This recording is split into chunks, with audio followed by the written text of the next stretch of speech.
I don't believe in quotas. Well, we did some spreadsheets and, man, it's one box per man per month. Okay, here's the deal.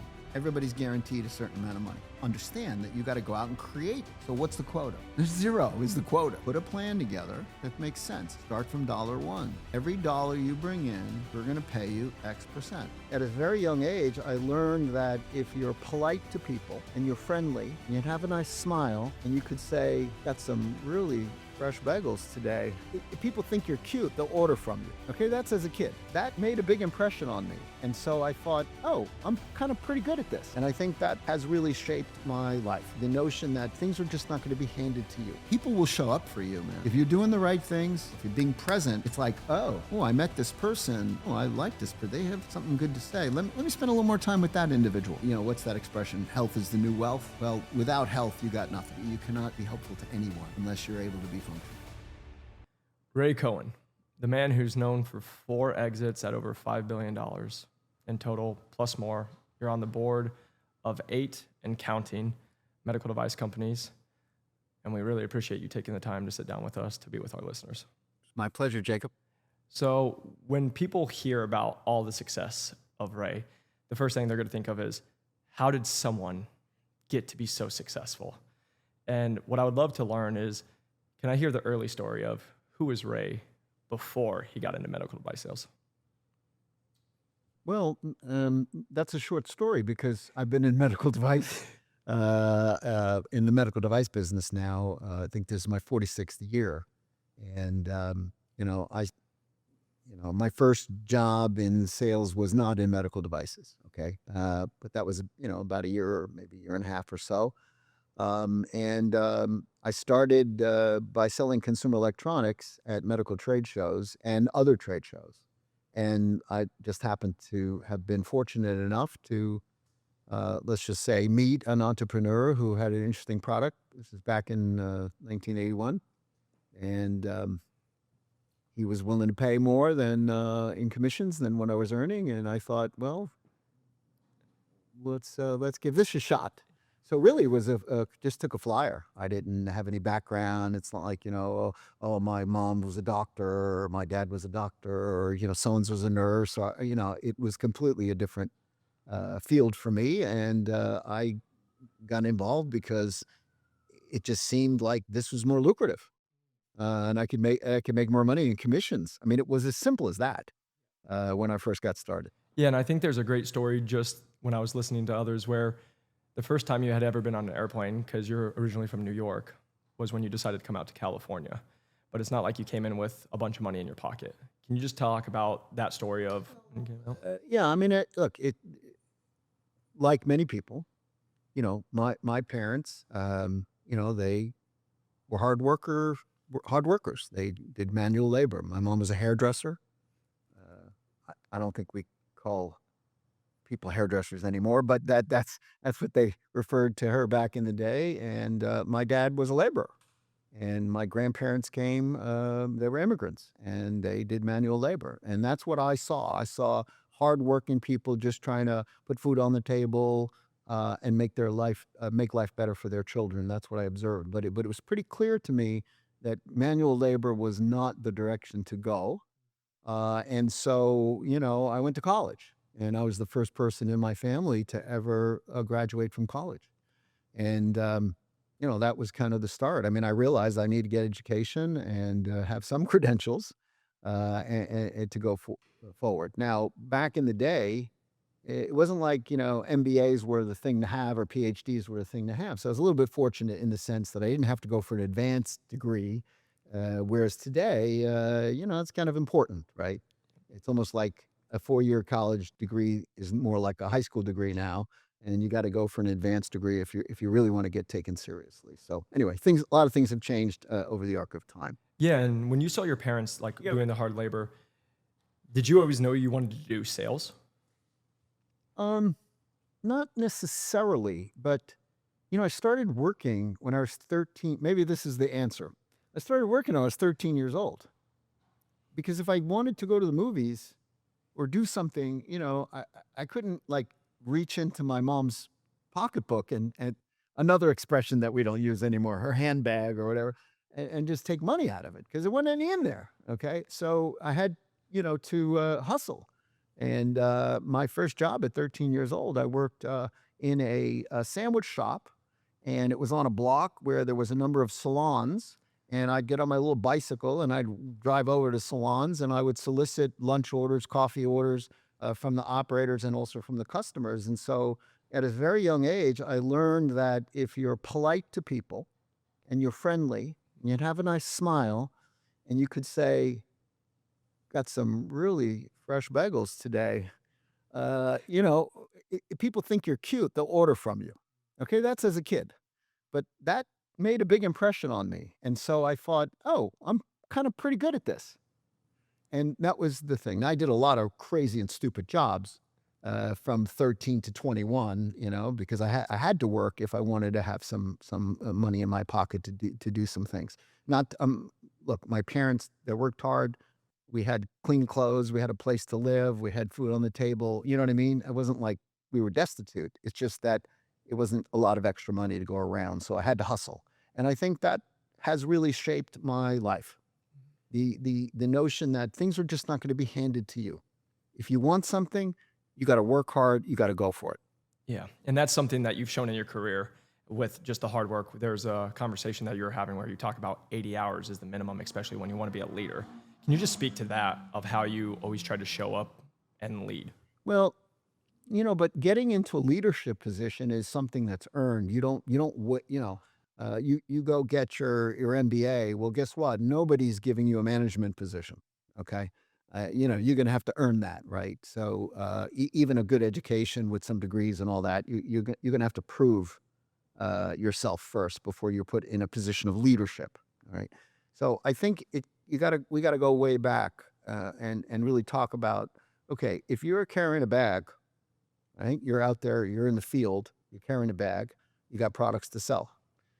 The, it starts there. Like, what is your MO? What are you doing when you wake up in the morning? What do you do? Okay. I mean, and are you ready to go to work? And are you going to go to work today? Or are you going to pretend to go to work? Okay. As an example, there is no such thing as I don't work on Fridays because that's a day to catch up on paperwork. Okay, come on. Expense reports, and there's a lot of big, people, oh, I got to do my expenses. Yeah, that's what Friday night, Saturday, Sunday is for. Okay? That's not what you do during the week. Okay? If you're in sales or you're a clinical specialist or whatever, your job, you're a field-based person, your job is to be in the field in front of customers or potential customers. That's your job. And that's a 5-day-a-week job. Okay? You got to plan. You plan in the night times. You plan on the weekends. So when Monday morning hits, you're in the field. Okay? You're not going to just start to think about, well, who am I going to call on this week? And how am I going to organize my time? And how do I work my territory and all these kinds of things? And you do not spend a bunch of time driving from point A to point B. Okay. You organize yourself so that when you go to a certain location in your territory, you work it. Okay. You make the most of your time in that particular area. You don't, do this windshield time. And I think a lot of times I have found that folks who are in the field, they think just because they got dressed and put some nice clothes on and that's what it's about. No, you got to think about how can I use my time the most efficiently and most effectively to get what I need to get done, which is in the end, light up the scoreboard. Okay, right? It means, right? I mean, it's the 10,000-hour rule, right? Look, Tiger Woods didn't become the best golfer in the world just because he woke up one day and had good genes. Okay. Now, granted, his father helped him and all the rest of it, but the man put the hours in. Okay. And if you think about anyone who has been successful in our life, it's because they put the effort in. You know, it just doesn't happen. There's no such thing as it just happens just because you showed up. Showing up is, yeah. There's that expression, showing up's half the battle. Well, no, not really. It's the bare minimum. Yeah. That's the entry price, right? Yeah. And with salespeople, like we see this a lot of times. That's why you can feel the passion in you. A lot of times I hear all the times, especially when we're helping people get into this industry, right? They hear medical device sales is sexy, right? You get to go be with surgeons, you sell stuff that helps people, and you can have a good living, right? But for you, you can hear the passion in you, and you don't just, But Jacob, what you said was correct. You're right. That's cool. Yes, being involved in an endeavor that helps people, that helps increase the quality of their life, that's a noble thing to do. Okay, it's a great industry to be in. Now we're all capitalists, all right? So let's keep that in mind. We're all capitalists, right? We're trying to earn money for ourselves, our families. We're trying to have our company do well, et cetera, right? But in the end of the day, it is a noble enterprise. It is a really good thing. I feel really good about the time I've spent because I know that there are at least hundreds of thousands, maybe more, people that have a better quality of life today because of the work that myself and my colleagues that we've done over these years. And so, but it's not easy. If anybody thinks that this is cushy stuff, it's not. If you want to be successful, okay, yeah. If you want to hide in a large organization, you want to work for a company that has 100,000 people, and you're going to be in the field, and you can do the bare minimum, and okay, and have a nice cushy job, and go home at 3 o'clock in the afternoon and play with your kids. Okay, fine, you can do that for a while until you get found out. But you know what I mean? But if you really want to be successful, you're going to have to break some rocks. yeah. And with you, you've hired a lot of individuals throughout your career. And even with Axonics, I heard, the 500 patient-facing hires that you were almost in a lot of those interviews talking with them. People who know me, here's what they know. Ray is in the weeds, man. That dude is in the weeds. Okay, he is focused on all the details, and you have to be. And so my point is, if you're the leader of a group and you're in a position where you need to hire people, why are you delegating it to somebody else then? People would say to me, right, what do you mean you interview every field-based person? Like, how could you do that? How do you have the time to do that? And I'm like, how do you not do that? Like, how could you not find the time to do it? Because these are the individuals that are going to be communicating with your patients and with your customers. So if you're not causing the matter of selecting that group of individuals, then you're not being accountable. And the point is, if you're the leader of a group, you're accountable. That to me, it's so bloody logical. And also, there's more to it than simply providing your good judgment and your gut about who might be the right person. I'm never 100%. You can never be 100% when you're picking people. But the fact is, there are things that I want to hear from them. There are things I want to say, some of which we just talked about. Hey, this is not going to be easy. If you're not committed to really putting in the time and working hard, it's not going to work out. It's just not, that's the way it goes. So there are opportunities for the leader to articulate in an interview, once you've decided you want this person, to tell them some things about the way you operate, the culture of the company, why it's a great opportunity, what it could mean for them and their families, why we're passionate about the mission. To me, that's really important. And if you're the leader, well, you're the key storyteller. So why would I not want to give my confidence and my experience and my energy and passion to a person who's just joining the company? I want them to be excited about joining the company. I could go on and on with all these analogies and comments, but I remember over my career, always training class. You always have training classes, right? You hire people and then you got to do a training class. In the first training class I was ever in, the leader of the group didn't show up until the end. Like, really? I'm the first speaker. Okay? I mean, if you're the president, CEO, you're leader of the group, whatever it might be, they want to hear from you. Okay? I want to set the stage. I want to, tell people what the story is and what's expected and things of that nature. And I want them to see me as a real, authentic human being, a real person. You know what I mean? Like, hey, I can relate to you. I did your job. I understand what it's going to take here. and I'm in the game with you. Okay? You got an issue, you can talk to me. I'm accessible. That's another key thing. Being accessible to people, it makes all the difference in the world. And I can't tell you how many folks told me, Ray, this is unbelievable. I'm having you're the CEO of a publicly traded company. I'm having a dialogue directly with you. Okay, well, to me, it's not unusual, and you need to be responsive, Yeah, and going back to that first training class that you were in and the founder or the president came in later, there was a story that it kind of shaped how you lead. Yeah, the story is that,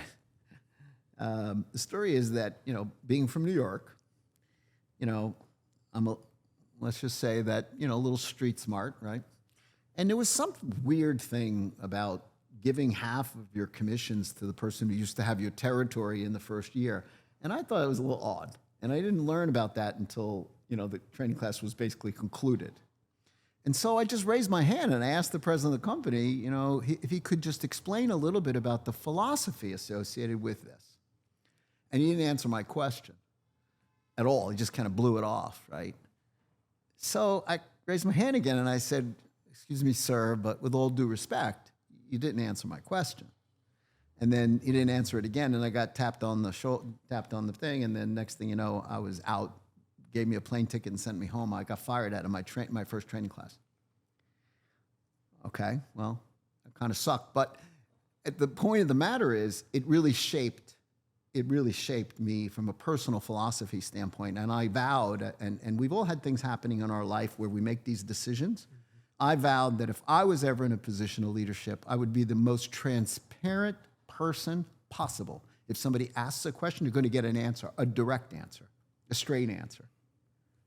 And people will tell you, yeah, that's the way Ray works. After helping thousands of people break into medical device sales, we've received a lot of messages of asking for more personalized coaching and mentorship. Our average member breaks in at around 9.5 weeks at over $113,000. And if you're really interested and really motivated to break into medical device sales, you can click the link below or check out our website at newtomedicaldevicesales.com. See all the testimonial videos of people breaking in with Medtronic at over $170,000, at Abbott $175,000 as a full line rep. So if you're really excited and also motivated and wanting personalized coaching and mentorship, then go and click the link below, schedule a call, and we'll get you where you want to go. Enjoy the rest of the episode. And you've continued growing, and I've had the pleasure of talking to people who actually worked underneath you, and they say most accessible, most transparent, and very direct. Yes. And that's going into success. But I want to just touch on is sure.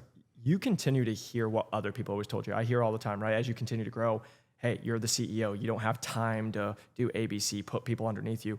What has kept you always staying true to, hey, I'm going to be accessible. I'm going to be for my people? But you have to be in the weeds. If you're not in the weeds, if you're not into the details, how do you know what's going on? You're just going to be completely reliant on other people to tell you what the story is. And I hate to say it, but people have agendas in organizations. There's always a little bit of bureaucracy, even if you work to eliminate that. But people have agendas. And, you should have your own take. And I remember when I was a young man, I had an opportunity early on in the 80s through a physician who's become a good friend who actually got me an opportunity to have lunch with Bill George, arguably, in my view anyway, the best CEO ever in the history of Medtronic. And, of course, as a young person, I asked the same kinds of questions that people are asking me today. And, I said, if there was one thing, if it was one piece of advice, that's always the question, right? What would you say? And he said, Ray, it's simple as this. Make sure you're spending time with your customers. Make sure you understand what they want, what they need, what they think about what you're up to, so you have your own take. You have your own take.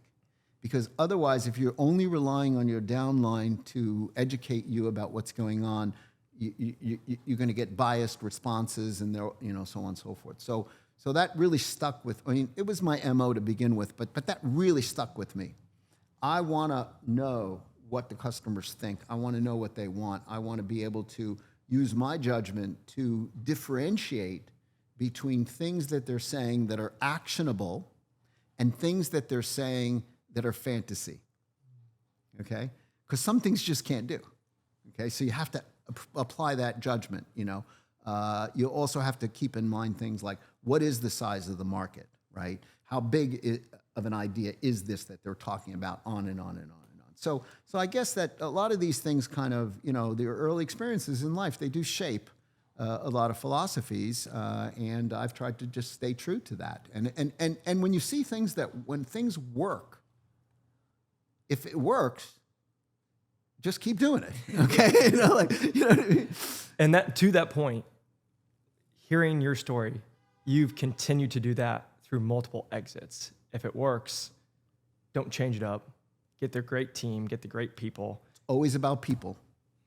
You cannot, I don't care how good you think you are, or how good you are, or how smart you are, or how hardworking you are. The point is, it's a team sport.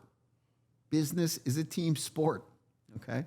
You got to have the right colleagues, and you better be good at picking them, okay? Because that's the game. You cannot do it yourself. It's all about people. And and because I know that, I go out of my way to treat people with respect, to pay them well, and to make sure they have great health care benefits, which is a big issue. It's not a brand new 2006 issue. It's just more important today than it's ever been before. But this has been something that I've done for a long time. And that's the key. If you treat people with respect, if you pay them well, if you give them good benefits, then you have earned the right to press them for performance. That was going to be my next question. You already saw where it was going because, again, you have high expectations, but also it's because you have high expectations for yourself. No doubt. And you continue to put in the work. And you have to show people what you have to lead by example, okay? If you're a skater and and you got yourself in a position of leadership and you're not working hard, people see it, people know it. People are intuitive, right? And you got to set the pace.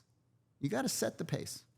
And, one of the hardest things I ever did in my life, being involved in being the leader or CEO of the company, was actually, I used to be the first person in the parking lot every day. That was my thing, okay?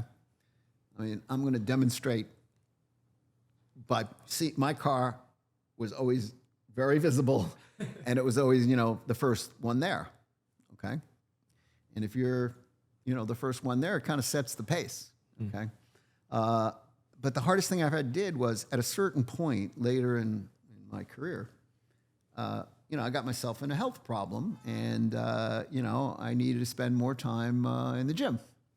And so being an early morning kind of person, I do that in the morning. So the hardest thing for me was, all of a sudden now I'm in the gym first thing in the morning, and I'm not showing up in the office until 9 o'clock. Oh my God, that was hard. That was really, really hard. But I did find that, you got to find some balance, and you got to do the things that are going to keep you healthy. Because if you don't have the energy and you're not healthy, you're of no use to anybody. You're not any use to yourself, to your company, or your family. And that's really important. So with everything I'm talking about, people talk about work-life balance. Well, I don't really think that super successful people have a work-life balance, but you have to have a work-health balance.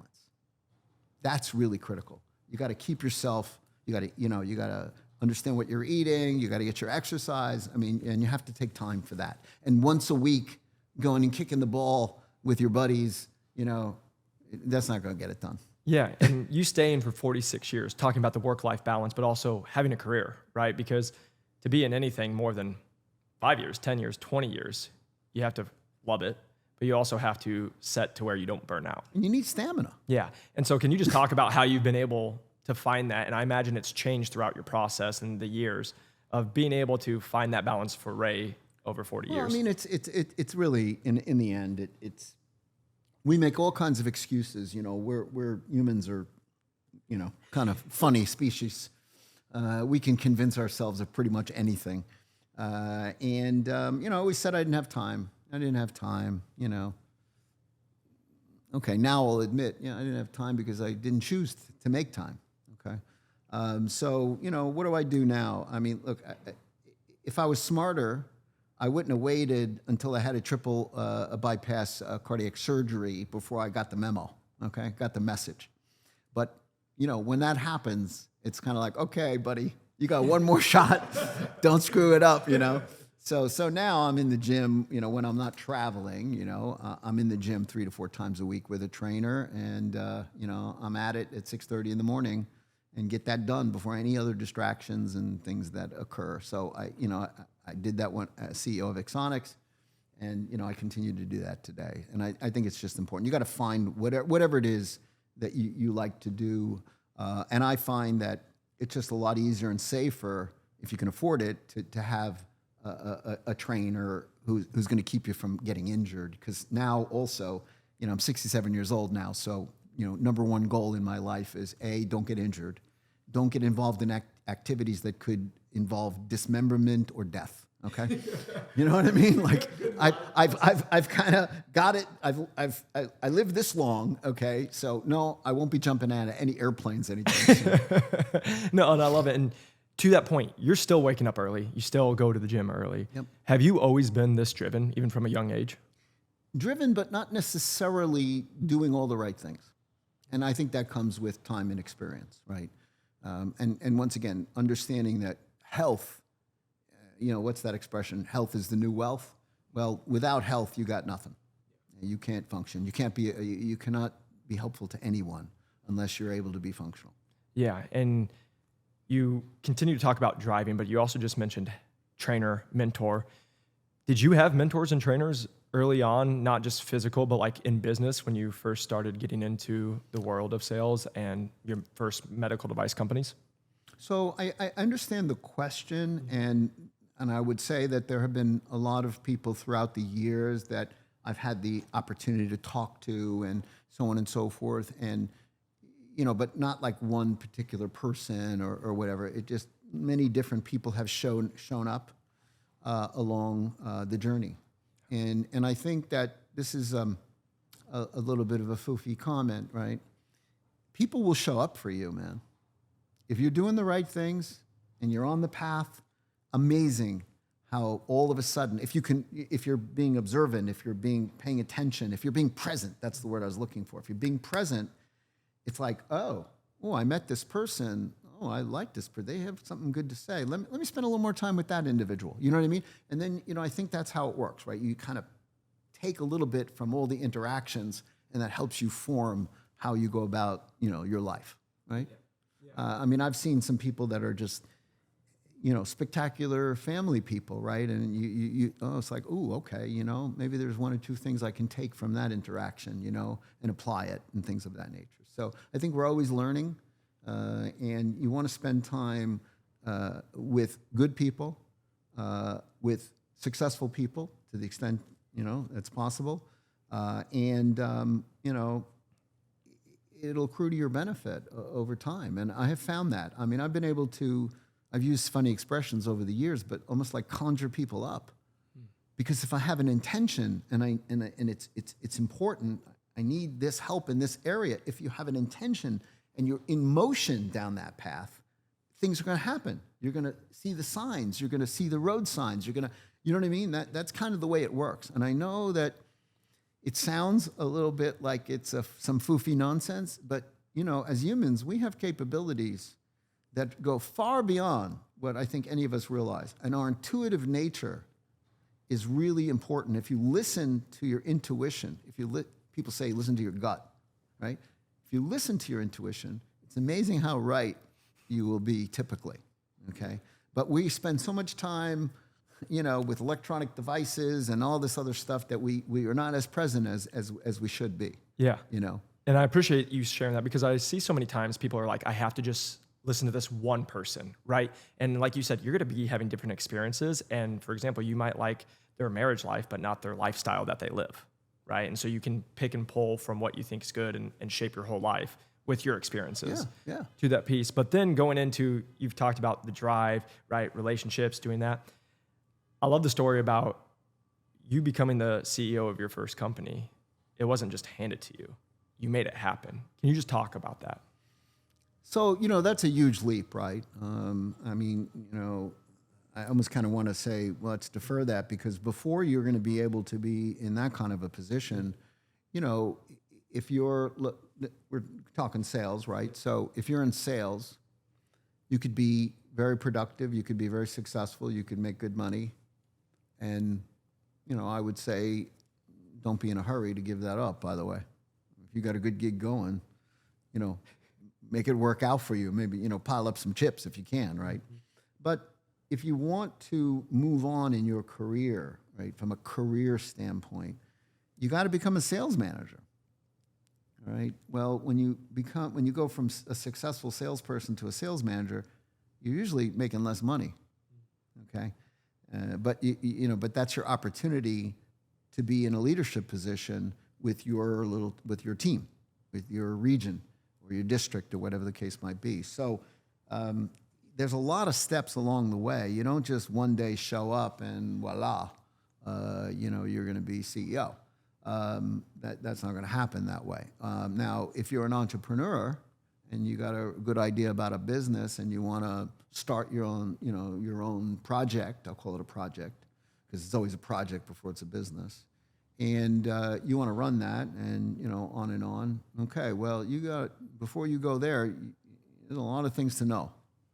Okay, unless you've got somehow you've piled up some millions of dollars that you're willing to invest yourself.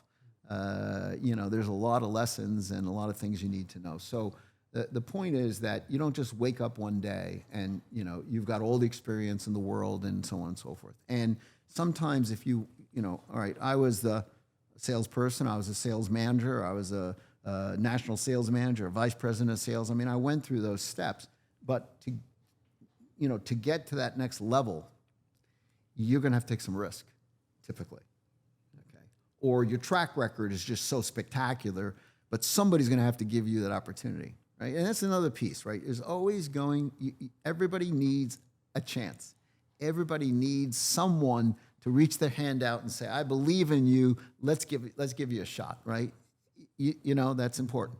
In my situation, it was just being opportunistic. I, had an experience which didn't, let's say, end up as well as I would have liked it to. And, I was looking for, a new project, so to speak. And there was a distressed company that was in boxes here locally in Irvine, California. And, somebody said, "Hey, Ray, you should look at this company. They got some technology that some stuff about. Maybe you should take a look," right? It was like a recruiter or somebody. And I walked in the door and I met two individuals that were left in the company, and it was all in boxes, and there was one person left on the board, and the company was dead in the water. And I was like, I like the technology. I've got an idea. How about I become the CEO of this company and I'll get it financed and, we'll go from there. And the one board member was like, by all means. And it was weird because it was a publicly traded company. Company was Cardiac Science, and it was publicly traded. It had a great stock symbol, DFIB, DFIB, and it had a valuation of $1 million. Okay, you can't get lower than that. Okay, but it was a shell. It was just a shell, and then everything that happened after that was history. But you know what I mean? So it was a risk. I mean, and I eat a big bowl of risk every morning for breakfast. So the point is, it wasn't that daunting. It's like, okay, let's give it a shot and see if we can go. And then that was it. That was now, okay, now I'm out there trying to raise money for the first time, right? On and on and on. And that's when you start to get the scars on your back and the experience starts to come and so on and so forth. Yeah. And with that, when you get the scars on your back, how have you been able to bounce back? Persistence. It's just persistence. I think in sales, whether you're trying to sell a company, trying to raise capital, or trying to sell a widget to a customer, it's always the same. Your job is to collect no's, N-O, okay? Because you can't get to yes unless you get all the no's out of the way. And the maybes are the worst, okay? They're the worst. Maybe, I need more of this, more of that, blah, blah, blah, blah. You could kill yourself on the maybes. So you got to get maybes to no or yes. And the no's, you just got to, they said no, just move on. Thank you. Thank you for saving me time, And it doesn't matter what the stakes are. Okay, if I'm trying to do a $1 billion transaction or get one customer to buy one widget, it's the same game. You know, don't you know? It's just so I find that it's interesting how people like to live in this world of, what's the right word? Ambivalence. Like, no, it's yes or no. Yep. You know, green or red. And if it's yellow, well, you better slow down.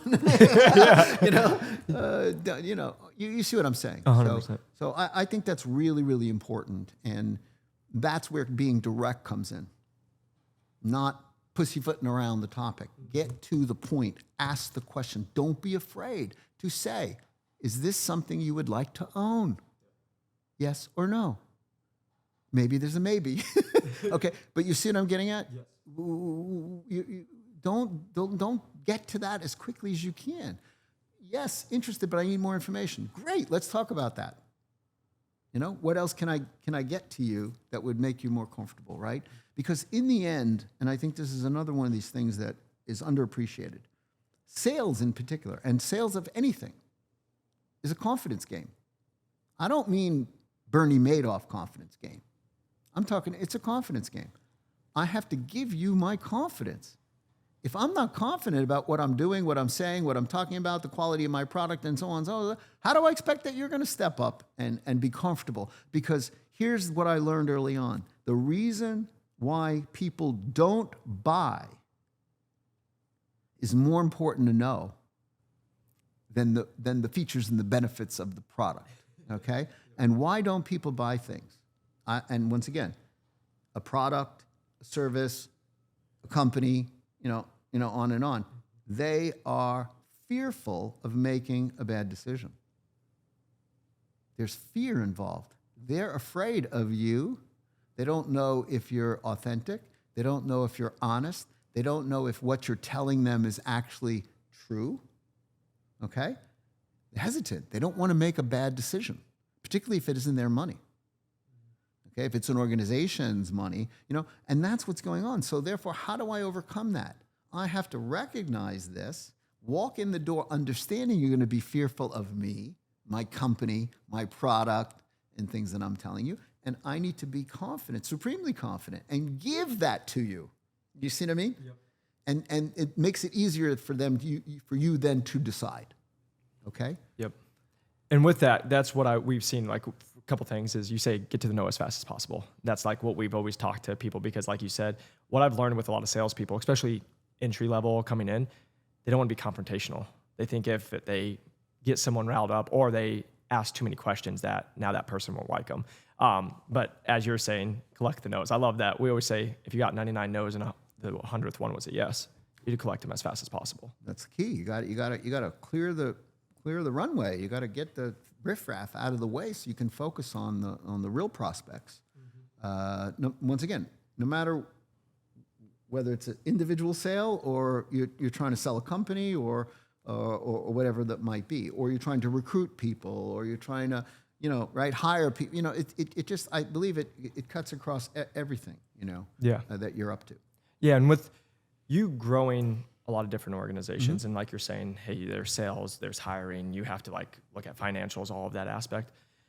This is a pretty general question, but I guess, what's the biggest thing that you've continued to learn or you teach new individuals who are trying to like run a company, or when you're sitting on the boards, like with the CEOs, what do they need to really be focused on? Every damn detail there is. Honestly. I mean, you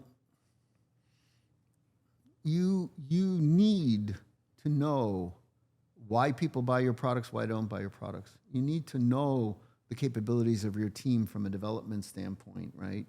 On and on and on. You need to, if you're in the medical device business, then if you're the CEO of that company, you're also the chief quality officer. You're accountable, okay? And, oh, by the way, there's only one person going to jail. Okay, it's that person with that fancy title and those 3 initials. Okay, because guess what? You're accountable. Okay, and you put some crap out there in the marketplace and it hurts people. You know what I mean? And you didn't follow design controls, and you didn't, weren't true to your quality system. There's a penalty to pay for that, right? And so, I'm just going to pick this one piece. If you are the CEO, are you expected to know everything there is to know about product development and quality and this and that? You're not expected to know everything, but you're expected to inspect what you expect. Okay? You are responsible for setting the tone from the top, and it is tone from the top. Okay? As an example, if you were to talk to anybody who's ever worked with me, as I've been CEO of the company over a number of decades now, here's what they'll tell you. Quality, Ray views quality as a religious experience. Okay? That this is not an afterthought. This is like every day you pray to the gods of quality, okay? And you better set the expectation. You better say, look, here's what I expect. We're going to have 0% defect rate. 0.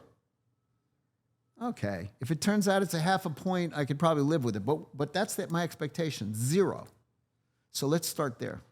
Let's make sure we put all the things in place and explain to everybody, here's what we're after. No, that's a high bar. You may not achieve quite that bar, but if you don't set those expectations, and if you don't inspect it, and you're not involved in doing the management meetings and so on and so forth. Now, the FDA says, you have to do it once a year. Well, that ain't good enough. You better do it once a quarter, at least.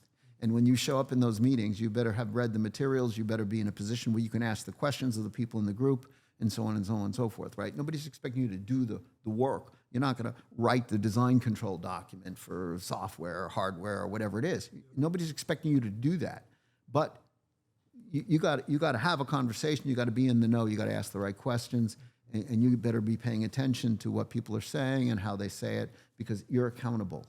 And I just think that quality and velocity are critical elements to getting anything and moving a business forward, or moving a company or a project forward. Yeah. And why do you think with like a lot of companies, they might not focus on the quality, like you just said, to the 0% of defects? I'll blame it on the chairman. I mean, obviously the person doesn't have enough experience to know that, or the skills, or I don't know. But that's a hard question to say. Ray, tell me why people do stupid things. Okay, I'm going to write a book. Everybody's like, Ray, you should write a book. Yeah, you know what my chapter 1's going to be? Don't do this stupid stuff. Okay, chapter 2. No, I wasn't kidding. Really, don't do this stupid stuff. I mean, people. I observe. I've learned more sitting on boards of companies, watching companies make mistakes, watching management make mistakes, than you do from things that go well. Okay. So. Well, I mean, we're in the medical device business. Yeah. This is one of the most regulated industries, pharma and devices.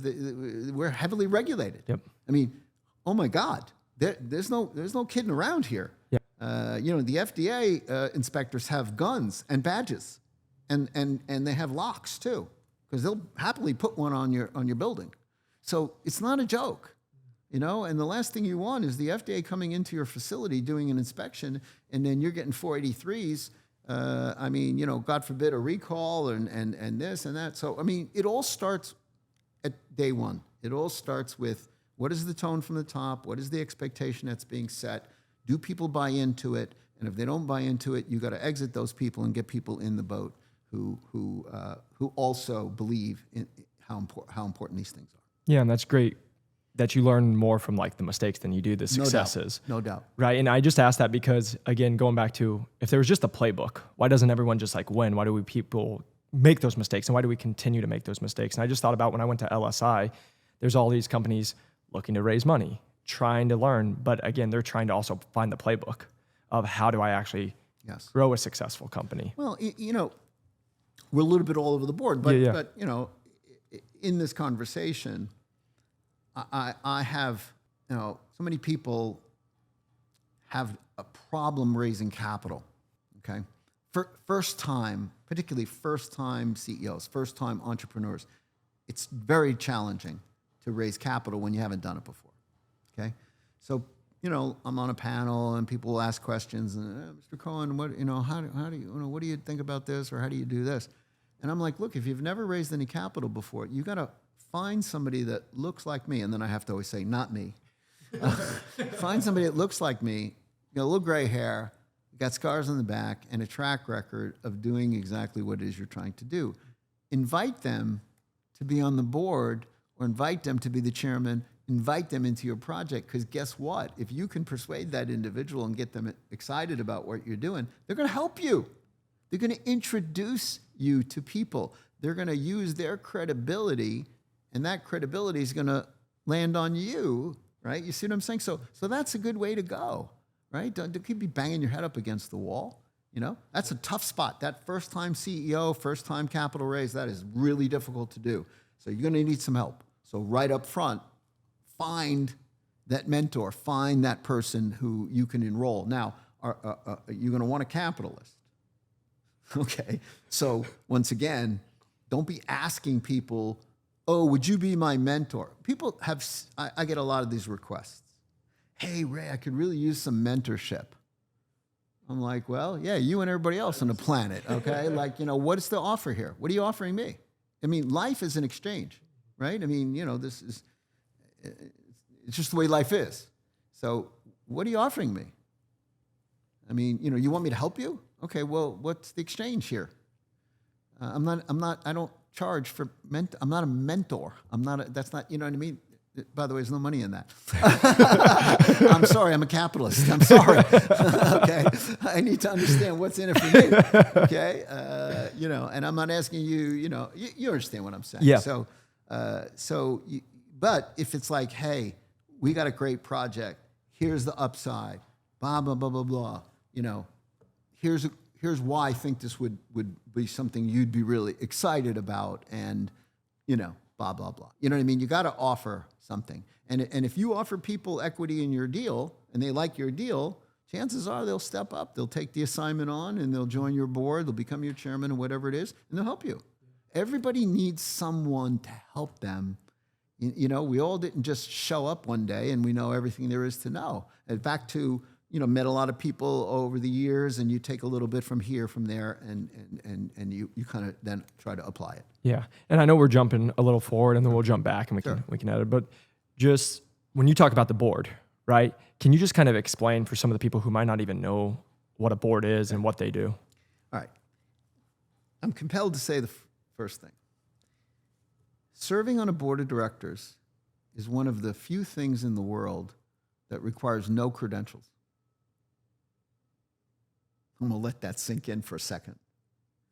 Can you imagine? I want to be a dog catcher. I need credentials. I need a license. Okay? I want to be a fireman, a cop, I mean, going back to the hairdresser comment, right? You want to be a stylist? Guess what? You got to need a license to do that. You need no credentials to serve on a board. Okay? This is weird in my view. So here's my answer. You want to serve on a board? Go get yourself educated and become an accredited public company director.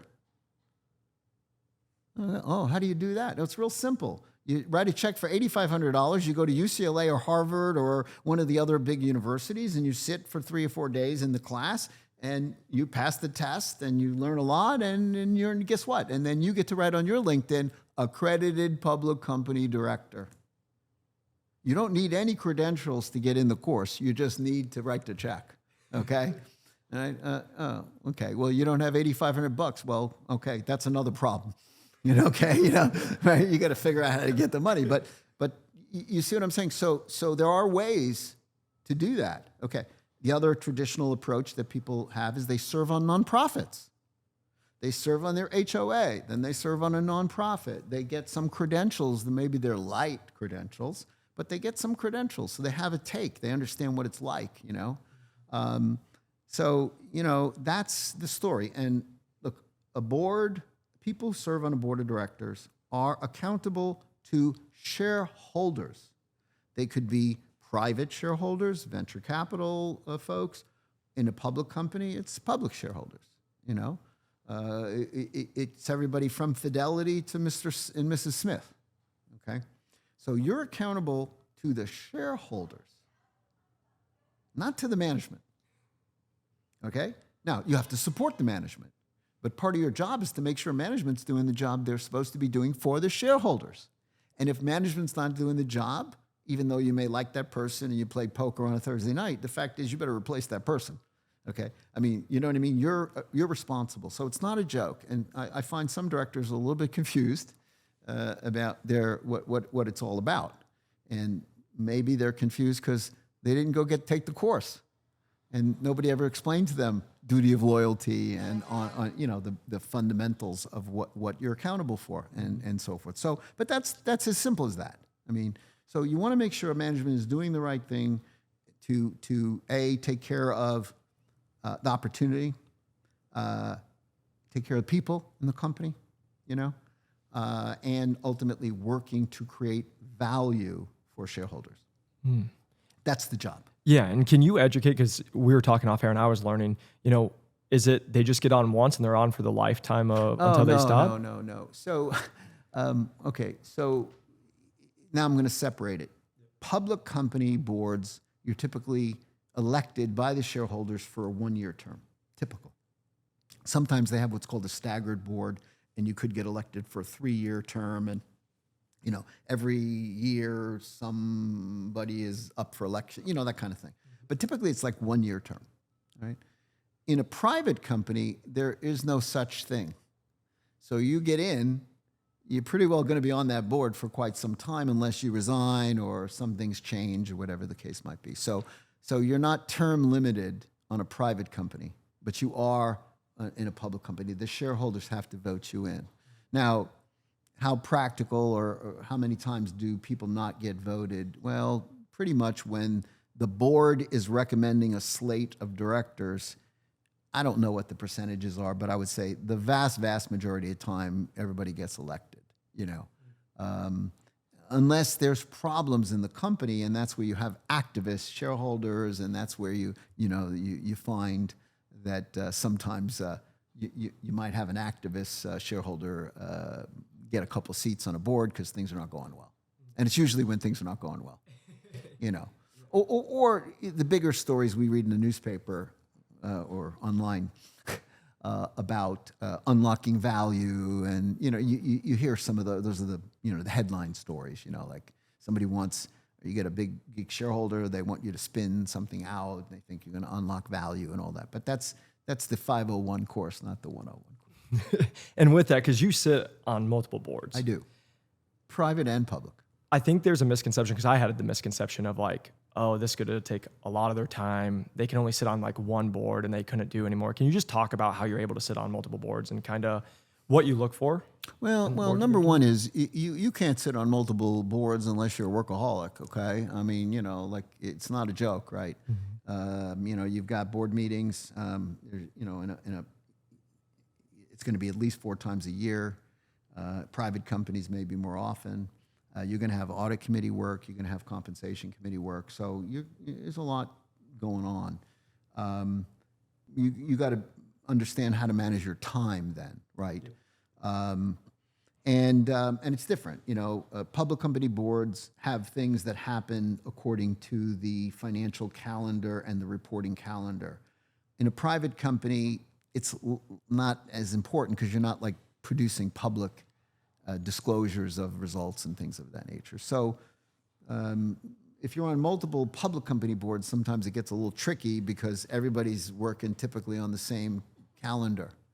And so, you know, you got the 45 days after the end of the quarter where, you know, you might find yourself where, all of a sudden, you know, there's demand for your time. Yeah. And so forth. So. And for you, how do you decide, because you said you're on private and public, Sure. How do you decide which ones that you want to sit on? Okay, so putting aside the fact that when Axonics was sold, you know, in November 2014, you know, I was entering into a new chapter in my life, right? Where all of a sudden now I'm not running a business. And so I was a little bit concerned about being bored. So I might have said yes to a couple situations early on that had I done more diligence and spent a little more time, I might not have joined. Okay, how do you figure out if you're in a situation where you're being solicited? Okay, how do you determine whether you want to do it or don't do it? I think it starts with people, and it starts with the CEO of that enterprise, okay, or that project. I gotta fall in love with those individuals, male or female, okay? And we don't have enough females, by the way, okay, which is another thing that I've been trying to do my little part, putting all that aside. So it starts there. You're going to spend a lot of time with that individual. So CEO, CFO, right? You better really feel good about those people. You got to be able to relate to them. You got to feel good about their work ethic, their intelligence, their authenticity, their honesty, their openness, transparency, blah, blah, blah, right? So it starts there. That's number one. Because if I don't like you, then I don't really care what the hell you're working on, right? Okay? So all right, we get through that, now you go to, all right, what do we got here? And it's kind of like, okay, do you have something that's special? How special is it? How big is the total addressable market? Is there reimbursement? Do you need to do clinical work? I mean, what is the problem you're trying to solve? How big of an opportunity is it? And how many barriers do you think, based on your experience, are in the way of this company being successful? Okay, and you got to make a determination because is this a long-term project, a shorter-term project? Is this a saleable asset? No, has the management thought about, when they started the project, do they have a pretty good idea about who might want to own this? I'm not talking about which doctor, which specialty the doctors are in. I'm talking about, in the end, taking a company from an idea to taking it public, and then, you know what I mean? And then running a public company. I mean, that is rare. Okay, that it hardly ever happens. So therefore, if you're going to start a project, most times the product, if it's successful, the company's successful, it winds up in the hands of one of what we call the strategics. Johnson & Johnson, Boston Scientific, Medtronic, Abbott, on and on, yep. Right? Dana-Her, they just the bought big Massimo, players. The big players in the business. So one of the questions, that it should be asked, if you don't intuitively know it, who do you think is going to buy this thing? And what do you think you have to prove in order to get an exit? So I'm kind of giving you some of the things that I think about. And is this an incremental idea where, a doctor said blah, blah, blah, and but if you paint this blue, then, it's going to be easier to see under fluoro or some other BS, I mean, is it incremental, or is this really going to move the state of the art forward? That's another determination. If it's too far out, okay, that's another issue altogether, all right? I believe, as an example, that we can harness the biological material in our own human bodies to heal ourselves. I believe it. And it's happening. But it's been a long time coming, but we're going to see more and more and more of this occur. So if you've got, a project where you're going to take magic stem cells of some type of cells, and these magic cells are going to do some magic thing to cure some problem. Okay, that's Now maybe 5 or 10 years from now, that may not be a big deal. Like, as an example, right now, there's a lot of action in the cranial area. In other words, using stimulation to cure or mitigate Parkinson's and PTSD.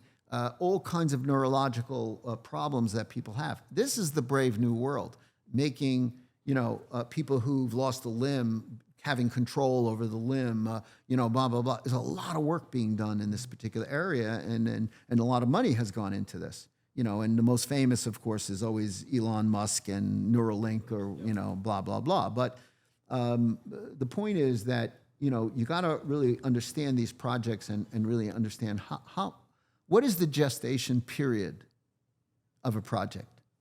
Because you may not want to sign up for a 10-year project.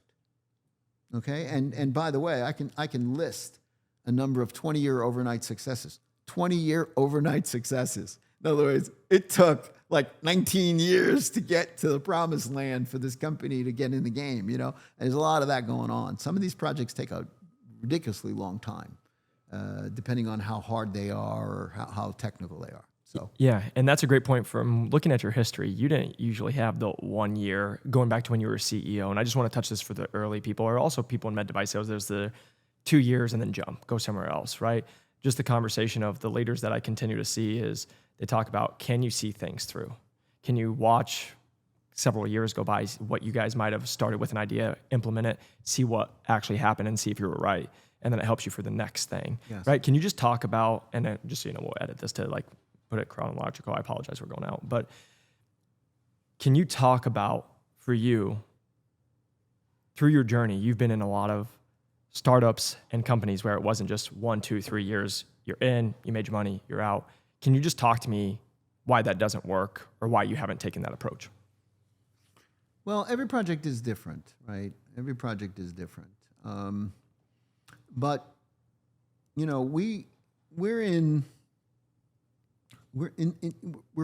talking med tech devices. We're not talking about software that was developed that runs on an app in your dorm room, okay? That's a completely different story, right? We're talking about medical devices, FDA regulations. God forbid you want to go to Europe now, all that mess over there with CE mark, and how do you get that? So the point is that there are no, 1 year there's no such thing as like a 1 year project, okay? Now we're entering the brave new world of devices that can use AI and all the rest. Okay, we'll put that aside for the moment.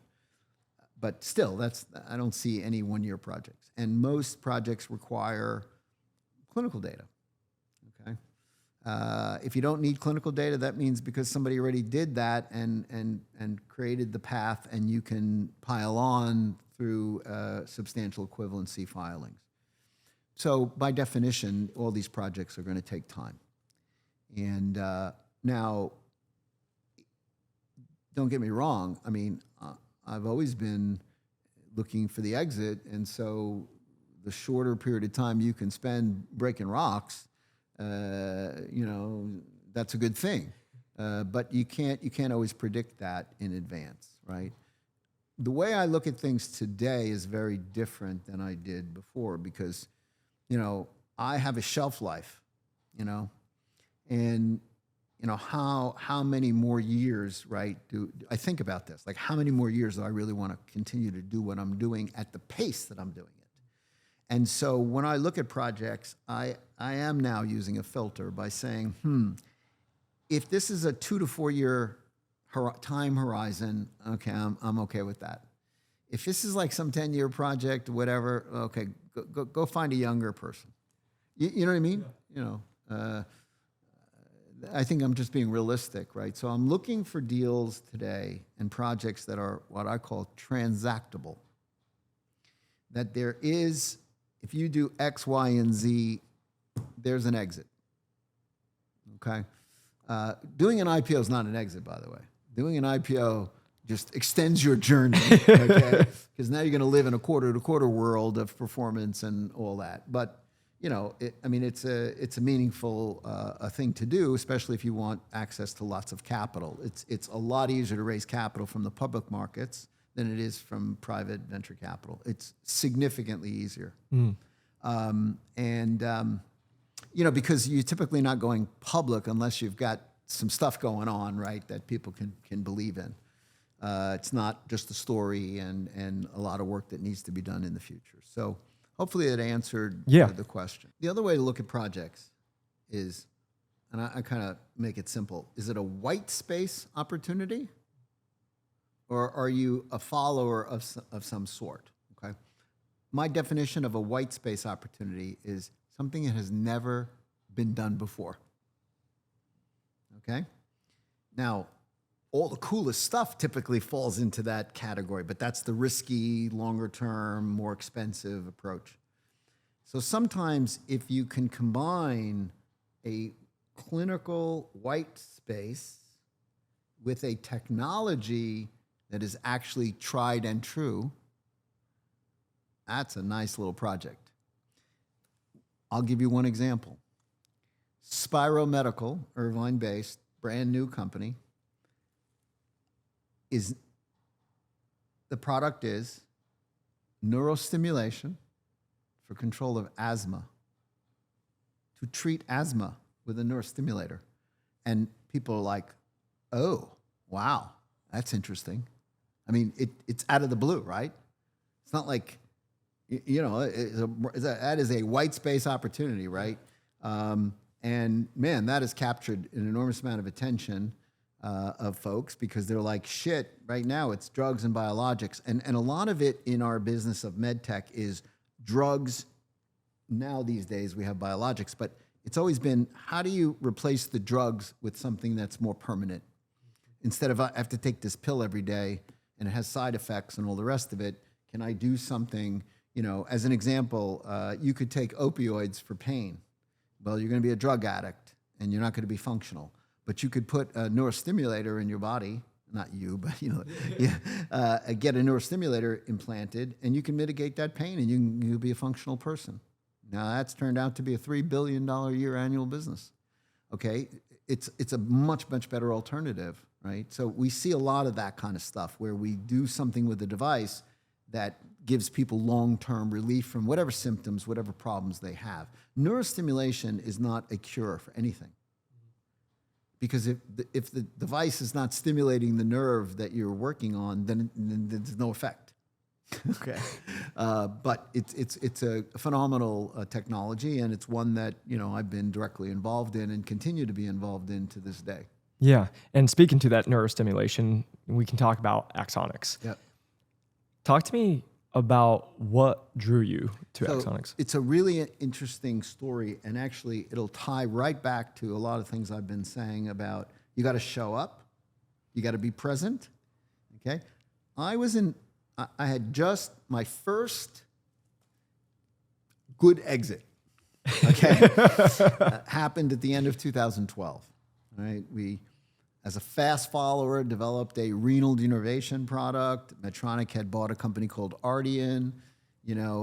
We repurposed some technology and created a company called Vesix Vascular, and we went and did a clinical study, and we sold the company. It was 2 years. Wow. Okay, yeah. It was a great deal. $25 million of capital in the deal, and we got $225 out the other end in 2 years. So, wow. You made your investors very happy. How do you not? How can you not be happy about that, right? Okay, so I did it. Great, got a nice notch on the belt. I had a half a notch or so before, but I got a good notch. And then okay, I got a request. A company that I had worked with, who does industrial design, was sponsoring a seminar down in San Diego. They were one of the sponsors. Okay, not that unusual, right? We see that. Service providers are always, exhibiting, sponsoring these things. So I got invited to tell the story of Vesix Vascular. Hey, Ray, would you mind? Come on down. We'd love to have you, tell the story, blah, blah, blah. I'm like, sure. Okay. Well, I didn't say sure at first. At first I said, I don't know. It's San Diego. Shit. I gotta get on a horse. I gotta drive 2 hours. You know what I mean? I'm not getting paid for this, right? Okay. So I kind of thought about it, and I said to myself, what are you hesitating? Why are you hesitating? Like, don't be a jerk. Just go do it. You somebody you respect asked you, and okay. So, and I like to talk, as you've noticed. Okay, so I go down there. I'm telling the story, and because people are intrigued. How do you take $25 million in 2 years, turn it 10x? Right? Doesn't happen every day. So I'm telling the story, blah, blah, blah, all the things we did and had to do and so on and so forth. And then at the end, somebody said to me from the audience, because I love to hear questions from the audience. That's my favorite part, by the way. So Ray, what are you excited about in the future? And I said, I am geeked up about the idea of neurostimulation. I am geeked up about this. I believe the body electric time has come. And we are going to see an explosion in this field. It was an intuitive thing that I said. And I believed it, and saying it in the same way I'm saying it today with a little bit of passion. And it's like, oh, well, which direction? I don't know. I'm just telling you there. And this stuff is pretty powerful. I mean, understanding, I explained to somebody, why am I geeked up about this? I said, I looked at the Chinese acupuncture chart. And in the Chinese acupuncture chart, they identified every target. If you can stimulate, now doing it with needles, the Chinese have been doing this for, since time immemorial, you can create a clinical effect. Okay, so now if I put a pulse generator, a device that can generate this electricity consistently, right, you can get a clinical effect. Right? So, okay, this is pretty interesting to me. The body electric, right? The realization, Chinese have known this forever, the realization in Western medicine that if I energize a nerve in a certain way, I can see results. Okay. So somebody came up to me at the end of the session and said, hey, we've been working, it was a nonprofit group, we've been working in this particular area, and we got some stuff. Would you be willing to come take a look at it? Well, that was the genesis for Axonics. How did I get down the path of doing this? It was literally because I showed up to talk to people about an experience and then and then was open enough to say, sure, I'll go see what you got. And then we started we licensed some technology and some IP, and we started the company, and then the rest is history. I mean, there's a lot to talk about, but the point is, but it was as simple as that. Ray, how did you get involved? Well, there it was. It was as simple as that. And I had no idea what to do. I had no idea which area to go in, what clinical indication, I had no idea at the time. I just knew it was a hot space and I wanted to get in it. Yeah, and I love what you said, though. It was just intuition. You just were like looking, but also one thing that I love from you just being able to hear is the passion.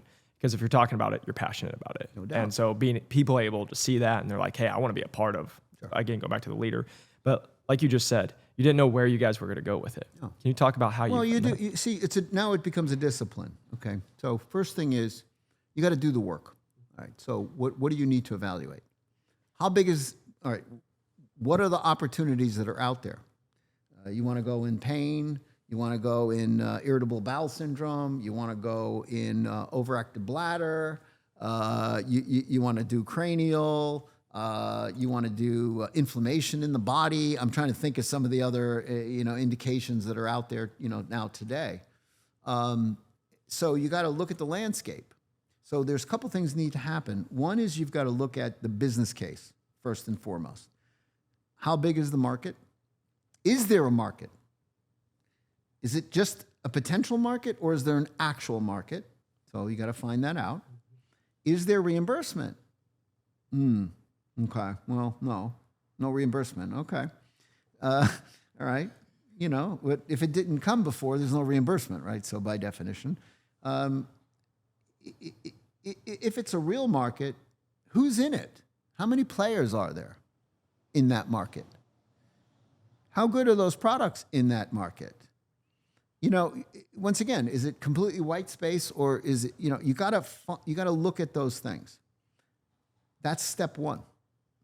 So myself, and at the time it would have been, as I'm going back and think about it, really only one or two colleagues that, was my former partner or CFO at Vesix. He and I, were doing the work, okay? And we brought whatever additional outside expertise that we needed to be able to look at the landscape. And so then it starts to become pretty clear because intuitively, the first thing we thought of was pain. It's an existing market. There's existing reimbursement. But then we said, well, wait a minute, who's in it?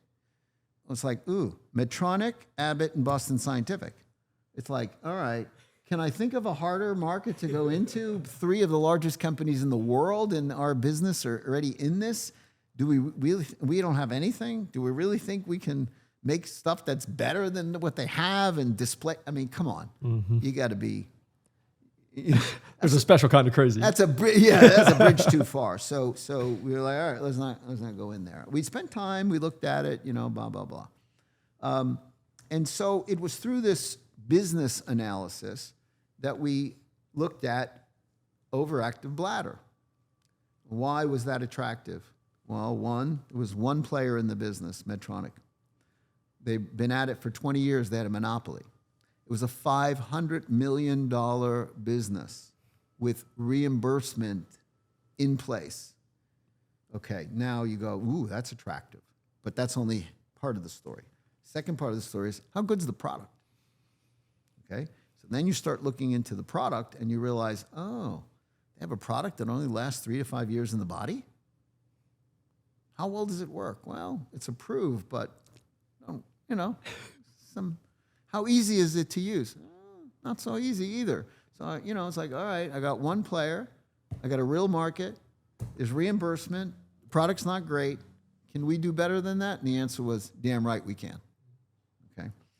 Now, the other key for me was, damn right we can. Where's the we, Ray? You just told me you had nobody.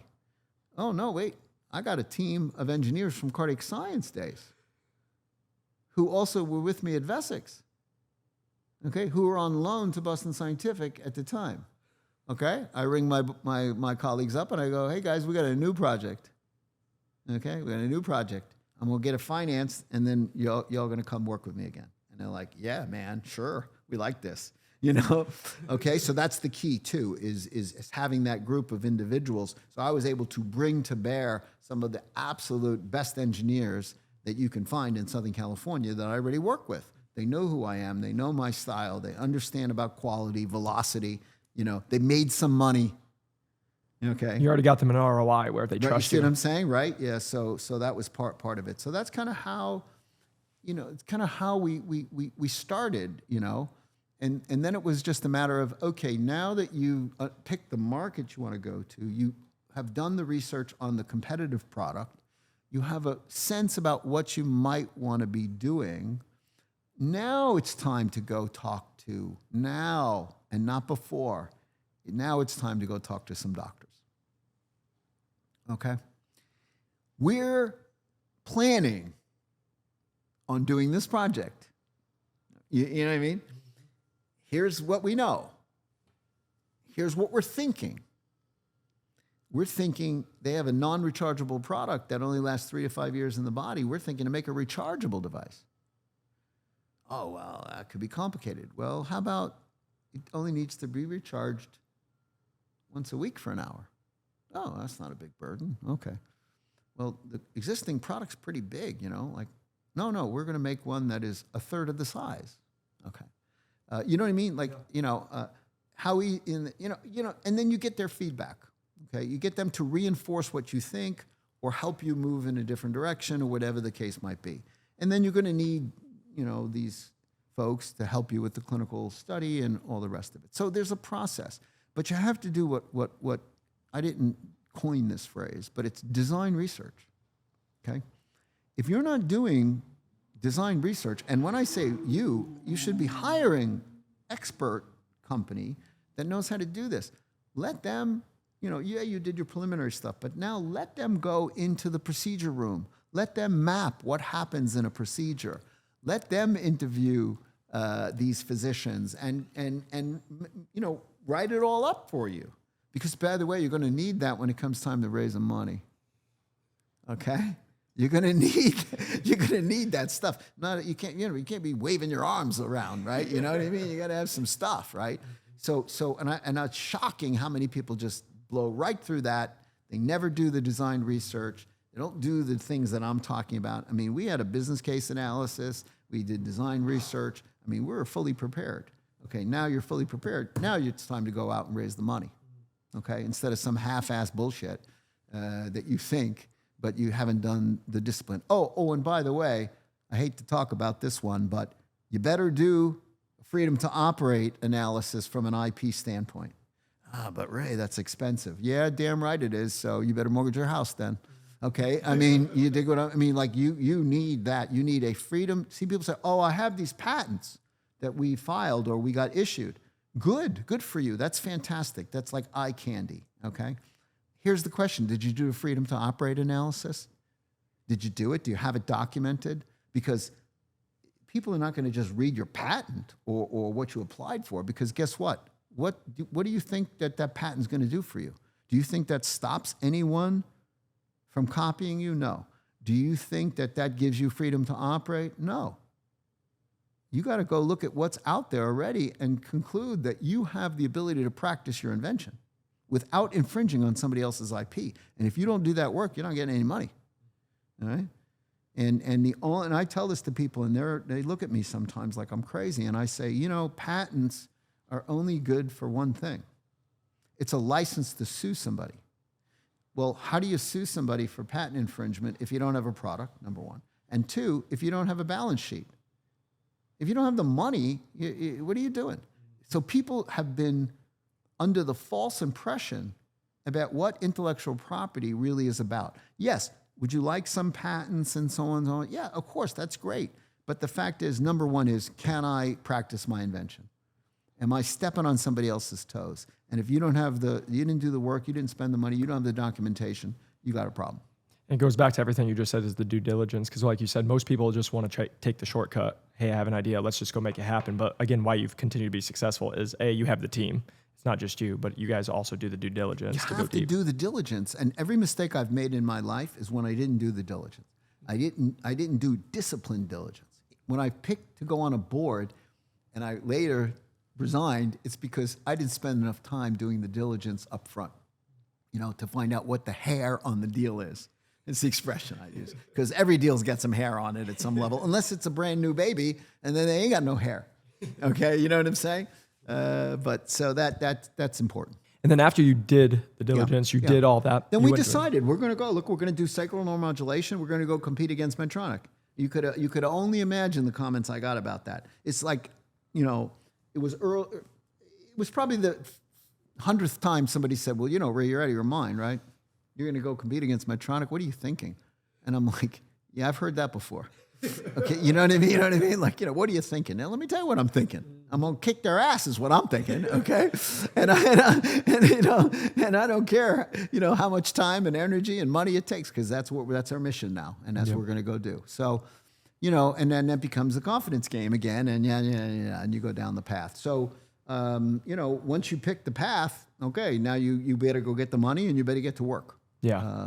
So. And you fully committed, to your point. And one thing I just want to say this for everyone listening, the optimism that you keep bringing. Yeah. And when you committed, you're like, let's go the big boys. Because I just say this because it's interesting talking to a lot of different people. Some people see the big challenge. And even when we talk about wanting to go after big opportunities, some people get scared and some people are like, I won't even be stimulated unless it was this massive opportunity. Well, I mean, it's hard. Everything that one does in our business is hard work.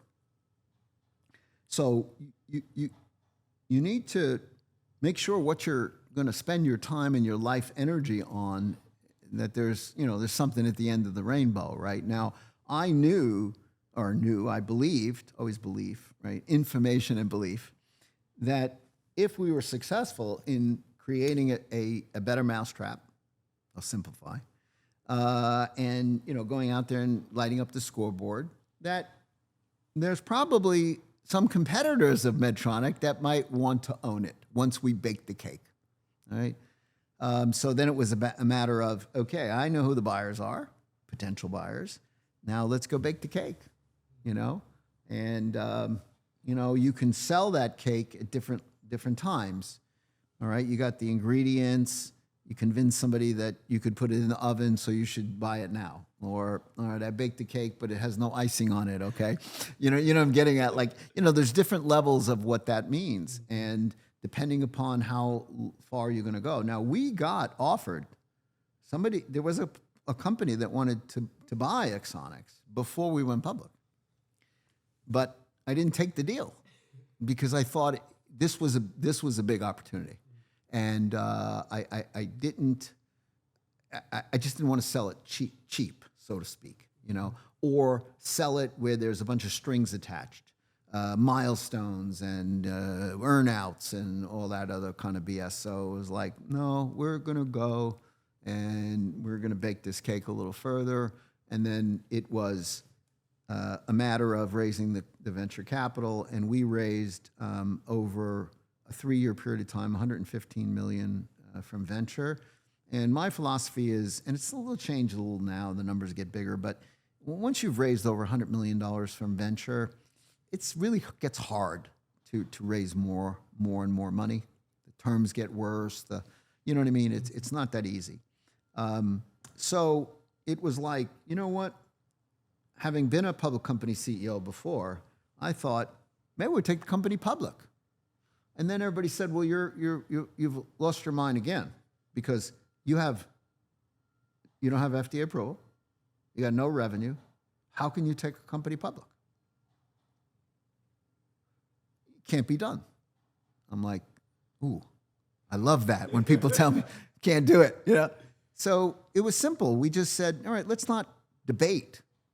So I was able to get friendly folks from B of A at their healthcare conference to set us up, whatever it was, 8 or 10 meetings off to the side in a separate, and we just got a chance to pitch. My colleague, Dan Deere, and I, we pitched. He was my CFO. And we pitched to these folks, and we said, look, here's the story. All the things I've told you about the size of the market, the opportunity, blah, blah, blah, blah, blah. And we have run our study. It's not done yet, but we've got some early data that looks really promising. And we're thinking to take the company public. If we were, would you buy? Would you buy the stock? And I think it was like 8 out of 10 or 6 out of 8. And they go, yeah. And we're talking to real funds. And I went back to the board because, once again, people speculate all day long.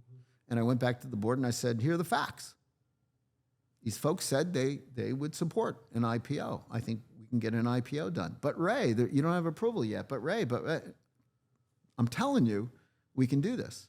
And then but if we didn't have reimbursement in place, if we didn't have an existing market, right? These are real things that happen. If you didn't have a team of individuals who've done it before, or who had credibility, if we didn't have a team of engineers that had done it before, people wouldn't have backed us, okay? But they're like, okay, check, check, check, check, check, okay? And oh, by the way, in the end, if the company needed to be sold at some point, is there any credibility on this team about doing that, right? So the point is, all the stars lined up, and we did the IPO, and we're, I think, to this day, one of the few med tech companies that has ever gone public with no FDA approval and no revenue. The typical story is you got to have approval and you got to have at least $50 million of revenue or ramping to $50 million in revenue. Otherwise, you won't get the attention from the public markets.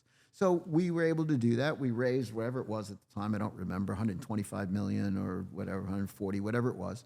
And boom, now we're a public company and we're on our way. And then it was literally 1 year later that we actually got the IPO done. That we actually got the FDA approval. The IPO was done. The money was in the bank. But now we were funded. Okay, so now you talk about recruiting. Okay, hey, here's where we are. We got the product. Here, let me show it to you. Oh, by the way, we got clinical data. Here's where we are. You want to join? We're setting up a sales force. And then people, this is the best part of the story. Across the table, people would say, now we're on the IPO roadshow. So Ray, what are you going to do with the use of proceeds? What are you going to do with the money? I'm going to hire 100 salespeople, and I'm going to train them all up. And I'm going to pay them $20,000 a month to train, because we're not going to get approval for another, whatever it was, 9 months later, so on and so on. You're out of your mind. You know how many times I heard that? And I'm like, no, I'm not, okay? And we raised the money for this purpose. And we're going to put a world-class sales team on the ground, and I'm going to pay them a train so that when I go and wake them up at 3 a.m, they can sing the company song. That was the silly expression I used, right? And we did it. And people say, you're out of your mind. Don't invest then. See, once again, I'm in the no business. Okay? You're not buying what I'm selling? You don't think it's a good approach? Fine, don't invest. People don't hear shit. People don't say shit like that. Okay? Okay, and some of those people I said, well, don't invest then, they invested.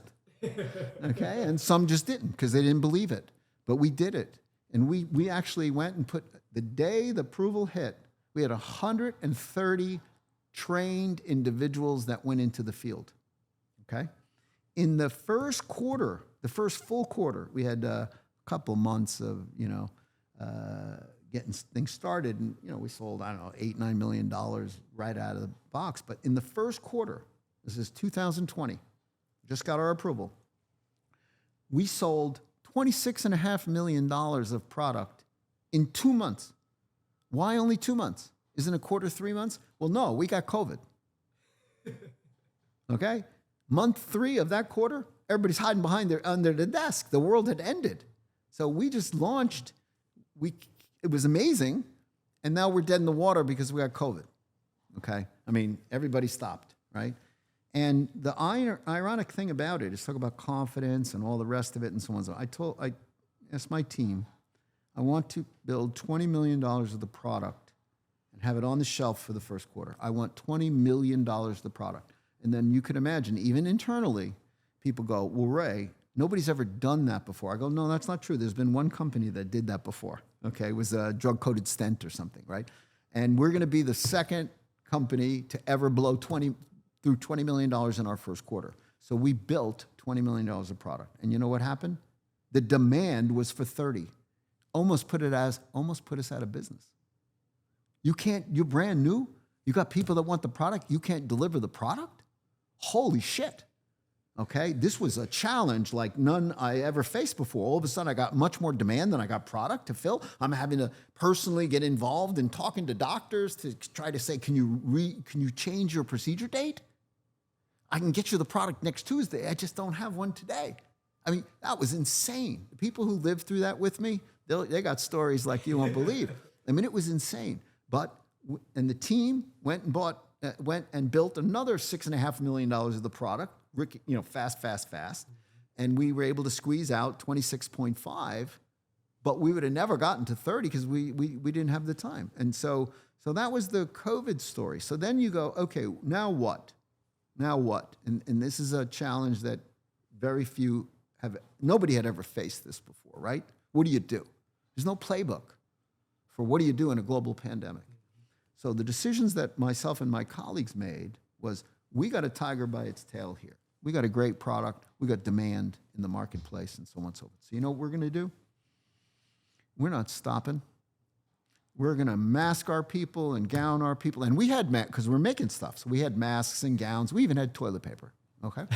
I mean, right? You had gold. That? You had gold at the time. Remember that? Yeah. Remember that? So the point is, what did we do? We basically took our manufacturing team, if you may, and we split them into 3 shifts, and we built product 24 hours a day. And our chief medical officer, I'll give her credit, Dr. Karen Noblet, who I love and dearly indebted to, put a hazmat suit on and was in the parking lot doing testing of people every day, or almost every day. And then we arranged for a quick turnaround lab to give us the results so we could find out who had COVID, who didn't have COVID, to do it. We separated our people. We created distance between them. You know what I mean? We did all the things to keep people safe, right?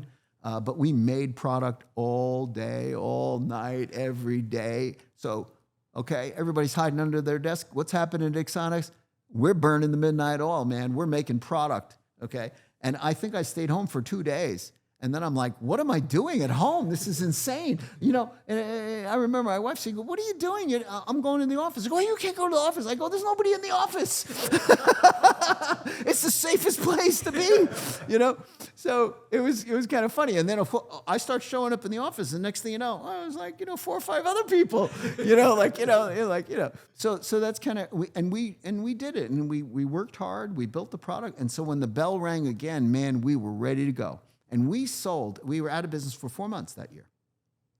We sold $111.5 million in 8 months, right? Out of the box. Now, if I hadn't have raised the money, if I hadn't hired those people, okay, how could we have done that?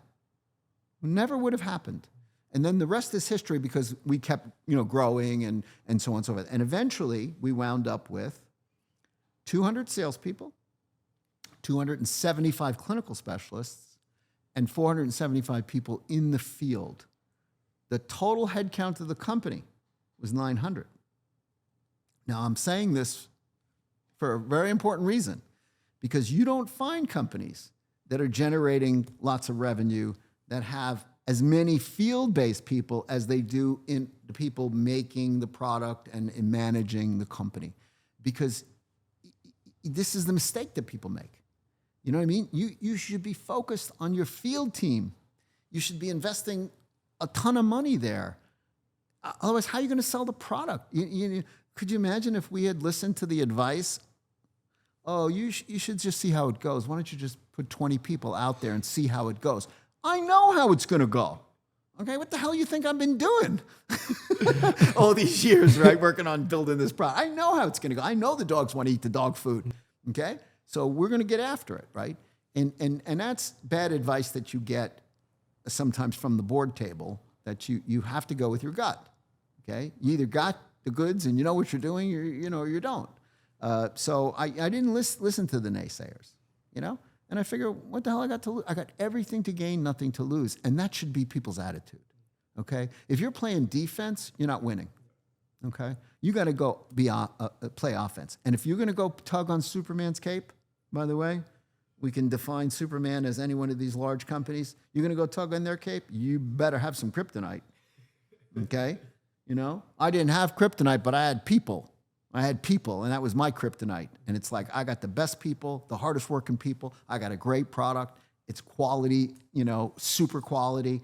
And we're going to go out there and we're going to compete. We're going to compete. And it's just like, it's just like sports. Okay. You know what I mean? You got to compete. You may not have all the talent in the world or, whatever it is, but if you're competing, it's kind of like, I really like baseball. You see people that get in slumps. Okay, well, the guy, people get in slumps. All right, fine. But are they competing?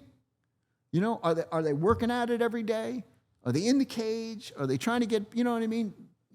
This is what it takes. And it's the same thing in business, And it's not easy. None of this is easy. None of this, it's a great, nice little story. Okay, but holy shit. You know what I mean? None of it's easy. You can look back at it and be like, hey, we made it. Right? But in the moments, you're like, you guys and the team are just like, let's do it. But I want to touch on this because I really get passionate about this. Salespeople. And you focused on the top salespeople. Yes. And I really want this to be said is you also weren't afraid to pay your salespeople, right? And this is what I see with a lot of different organizations, because we'll post, actually today, I just got someone hired with no experience, hired as a full line rep at a top company, 6 figures, changed their life. Yep. But many companies try to continue to take down pay, and then they could cut quotas and people's pay can change. Okay, but the point is, you gotta think about it. We're talking about two different situations. Okay, if you're a large corporation and you have 60,000, 50,000, 100,000 people, you got different divisions, you got thousands of salespeople and all that. They have a tendency to want to create equality. Okay. People can't make too much money. People in this group can't make too much more than those other people. And so they play all those games and so on and so forth. But when you're in an early stage company, okay, you don't have those burdens. There is no other people to compare against that are going to be upset, because Bob's making more than Susie. Okay. So here's my view. If you're getting started, how can you have a quota? I'm still waiting for somebody to explain that to me. Well, we did some spreadsheets and, and it's $1 per man per month. What the hell are you talking about? Okay. Like, come on, you're setting quotas. You haven't even started yet. Okay. So I don't believe in quotas. Quotas are some made up bullshit that people got too much time on their hands. Okay. So we're simple. We're like, okay, here's the deal. First, everybody's guaranteed a certain amount of money because I'm understand that you got to go out and create customers. You got to create the customers. I'm not handing you customers. I'm not handing you a territory that's doing $3 million or $1 million or whatever the number might be. You got to go out and create it. So what's the quota? There's 0 is the quota. Okay, so put a plan together that makes sense. Start from $1. Okay, every dollar you bring in, we're going to pay you X%. All right, what could that be? Somewhere between 8 and 15. That's the market. Okay, 8 and 15. Right? Let's go 10%. Okay. It's real simple. Do I need a decoder ring to figure out my comp plan? No, it's called sell some shit and we'll pay you. Okay? I mean, okay. Not too complicated. Not for salespeople. You cannot give people complicated comp plans because they'll spend all their time trying to figure out how to beat the comp plan as opposed to going out there and selling the product. Okay? So I believe in pay people from dollar. First of all, you got to give them a guarantee. Because if you don't have customers and you don't have revenue coming in, people got to eat. Okay, and if you don't believe strongly enough to support your own salespeople, then what are you up to? Okay. Oh, well, I don't have the money. Well, then you better go find the money then, because what are you telling me? You don't have the money to guarantee people money to guarantee them so they can go out there and work And make you money? Well, then you screwed up. You screwed up. Go find the goddamn money, because good people don't work for free, and they don't work for paper. Okay. Oh, well, we're just going to give people more options. No, you can't eat them. Okay, yeah, they're tax advantaged. Great. But you can't, it doesn't put food on the table. It doesn't put gas in your car. Right? So that's number one. And number two, keep the comp plan as simple as you can possibly keep it. As simple as possible. Because it'll get a little more complicated in years in the future once you have a baseline and you know, blah, blah, blah. Because I get a lot of questions about, well, how do you pay for growth? Well, let's create a business first before we worry about how to pay for growth, right? So that's my fundamental philosophy. So it gets back to you've got to train them up, and I'm not talking about 3 days, okay? And my view is, like, if you're not prepared to spend 2 weeks in a training class over the weekend away from your family, then you're not dedicated to this, and I'm not hiring you. Okay, I don't want to hear your BS. Okay, 2 weeks, and to me that's minimum. If it was up to me, I'd have them in there for a month, okay? You know what I mean? Okay, train them up. Have people confident that when they leave your training, they really are experts. Then send them into the field, if it's possible, to see procedures and to do this and do that. Anyway, okay. So that's kind of, some of the steps. Now, the other piece. Now, if we go back, this is 2020, all right? It's not... Yeah, 2000, only 20. Yeah, right? Yeah, okay. So, but the world has changed a bit, and it's even worse when it comes to healthcare. So, what did I do? Every employee got 100% paid healthcare as a benefit. 100% paid. Full stop. You pay nothing. Okay? For you, your spouse, if you have one, or significant other, because we're not prejudiced. I don't care who your partner is, okay? You, your partner, and your dependents. 100% covered. You could imagine the kind of comments you'll get from VCs across the table, like, what are you doing? Well, just add that to the crazy list, okay? But here's what we're going to do. We're going to do that because I know it's important to people. And if I can remove that pebble from their shoe, because I'm going to try to work hard to remove all pebbles from their shoes. But if I can remove that one, then mama, right, or flip it, mama or daddy or whatever, they're going to be like, wow, this is a really good company you're working for. We never had 100% paid health care. Get your ass to work. Okay? I'm working. I mean, if it's dudes that I got in the sales force, I'm working on mama. If it's females, I'm working on daddy, right? Okay, I mean, I want them to feel like, holy shit, wow, I haven't heard about that before. That's pretty cool, okay? So you see what I'm saying? So that you got to think about how all these things work. Is it expensive? Damn right it's expensive. It's on average $20,000. Now, this is before all the craziness that's happened lately. It was $20,000 a head for each employee. Now it's $25,000, by the way. Okay, because prices have gone crazy and, all the criminals that are You know, these insurance companies that are all criminal enterprises, right? You know what I mean? Whole other podcast there. Yeah, that's a whole nother ball game. So that was part of the formula. Okay. In terms of, you know, how do you make it simple and get people in the game? The second part of the formula is understanding your procedure. Okay, salespeople should be selling. They should be opening new accounts. They should be going out to existing accounts. They should be schmoozing with the clinic staff. You know, all that. They should not be in the procedure room. And everybody told me, by the way, well, Ray, you don't understand how the business works. I understand perfectly how our business is going to work. Here's the deal. You sell, okay? We're going to hire you a clinical specialist who's going to be in the procedure room. Now, at first, I understand you get a relationship. You want to be in the first 2 procedures or whatever. I'm not going to kill you. It's okay. But the fact is, we're going to hire clinical specialists. And their job is to stand in the procedure room and to make sure that the implant goes well, okay? And their job then is to spend time with the office staff to help identify patients and make sure everybody knows what they're doing and da. That's how you create an effective team, okay? And when your business gets so big that you need a second clinical specialist, we're going to hire you a second one. And if your business gets so big you need a third, I'm going to hire you a third one. And by the way, I always, as CEO, resisted a little bit. You know what I mean? I need more help. I need more. Yeah, because everybody, you know. But the point is, we did what it took, and it was open-ended, completely open-ended. So at first, the first year, it was like $1 million. If you could do $1 million and I gave you the big picture number, right? If you could do $1 million, okay, you accomplished the fundamental objective. But what happened is some did 2 or 3 million right away. Wow, that's pretty cool. Okay, well, we better get them another clinical specialist then, right? Because how do you manage a $3 million territory? You got a lot of procedures now. You know, ours, the meter moved at close to between $15,000 and $16,000, you know, each. So you know, you get start getting a lot of stuff going. You better have some support in the field.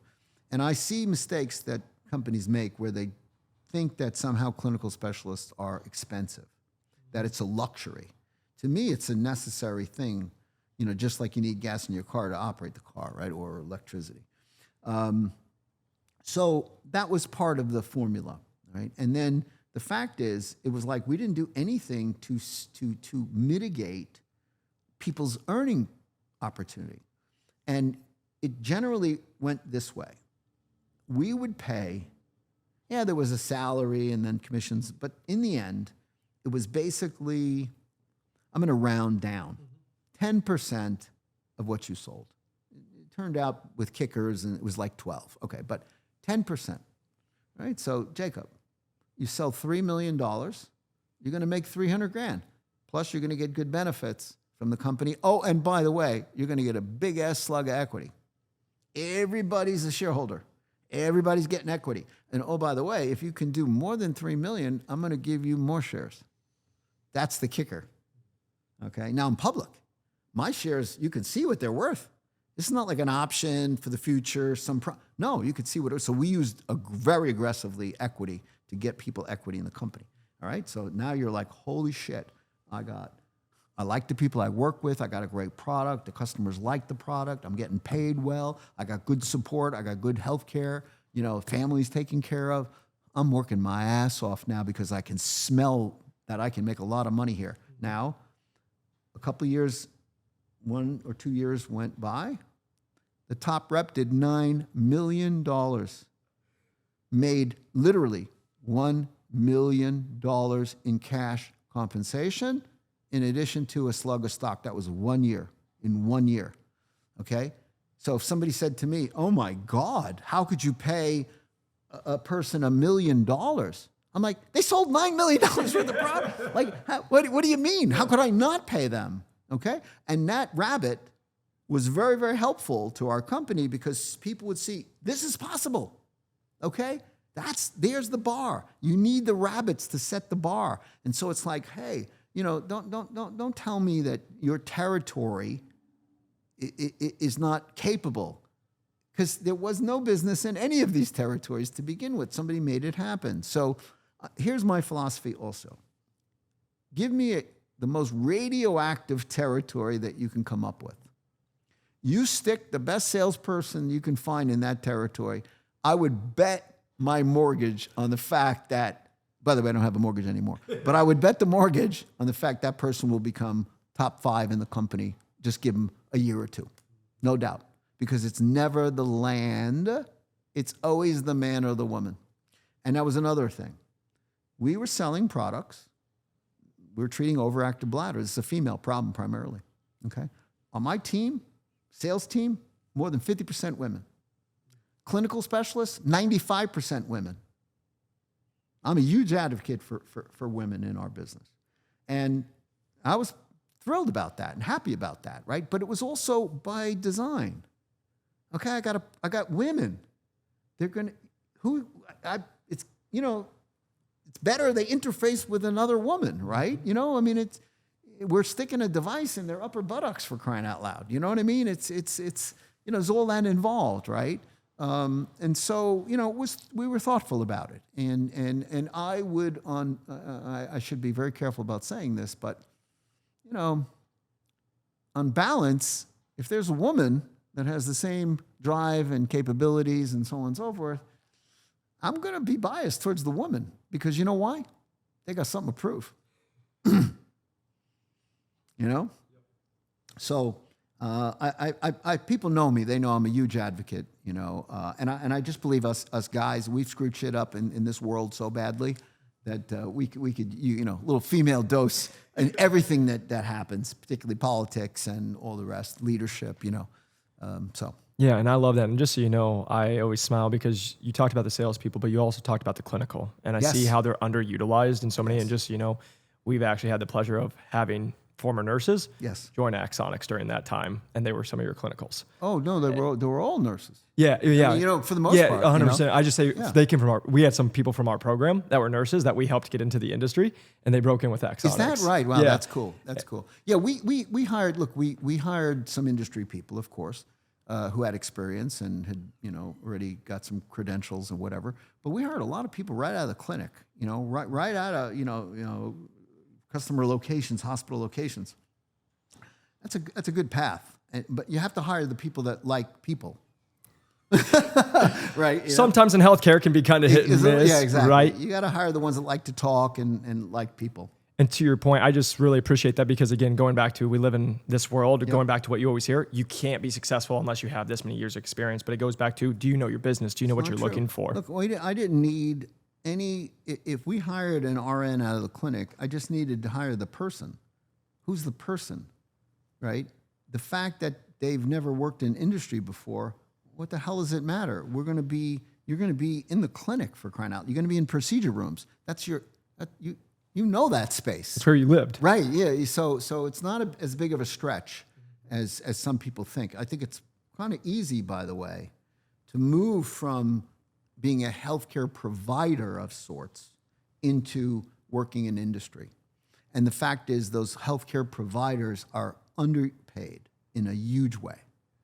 And so if you're making, pick a number, $65, $75, $85, $90,000 working in healthcare, that's a pretty good number, right? Here you are, come work in industry, you're going to get 130, 140,000. Plus some bennies and better healthcare. Oh, by the way, everybody had better healthcare benefits from Axonics than they did from their other employers. So the point is that they're thrilled to be making more money. They're thrilled to have an upside. You know what I mean? So it's a good place to recruit from. Yeah. And I also just saw the passion, because I would talk to our people that were working there, and they were just, like you said, made more money. They felt like they had more freedom, because they are still there, but they get to not have to do like the 5 patients. They're in different cases. It kind of switched from. Yeah. But just being able to go to that point. But I really just want you to know, I really appreciate you always really pushing, like, hey, it doesn't matter your background, no matter where, it's the person. And what can we train as the company to make sure that they're set up? But also, who cares what you look like? Who cares what your sex is? I don't care. Let's just go get the people who can go deliver the mission that we want. I don't care if you're, purple. I mean, I really don't care. I'm interested in who you are as an individual and can you accomplish the tasks at hand. Yeah. It's I think that it seems so simple, but it really worked for us. And I've seen other companies subsequently who didn't have the right ratio. Okay. If you've got 50 salespeople out there and you're in the procedure business and you only have 20 clinical specialists because you think they're somehow expensive, how the hell do you free up the time of these salespeople to sell more stuff if they're bogged down in the procedure room? It's crazy. And the old school, see, there's these wives' tales. I don't know what other expression to use, right? Old stories. Well, the way you get your next case is across the table in the procedure room from the customer. No, it's not the way it works.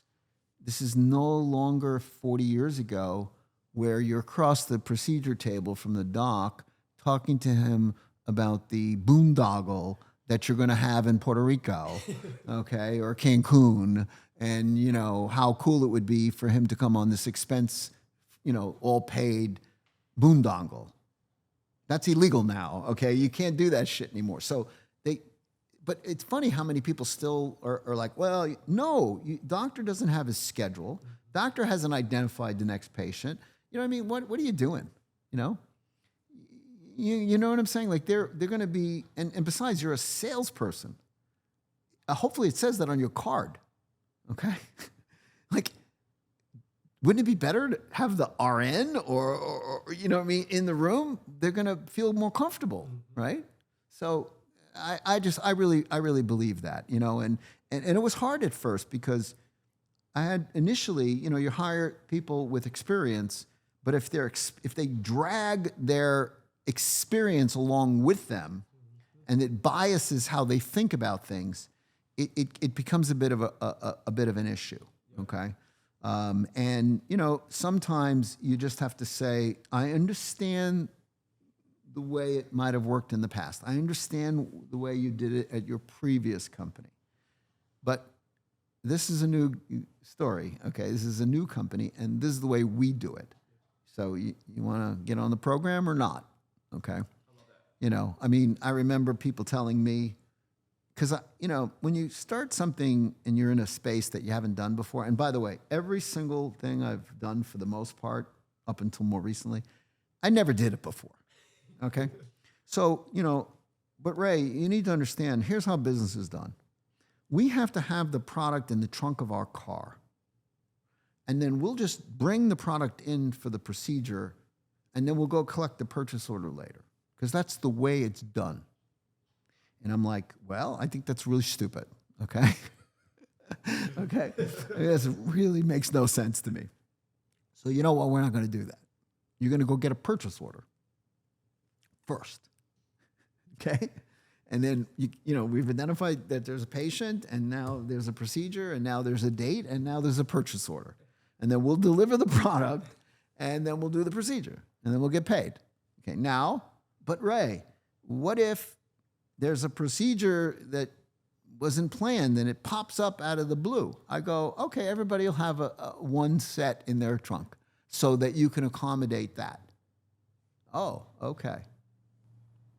You know what I mean? Yeah, like there's I love this whole trunk stock issue. Yep.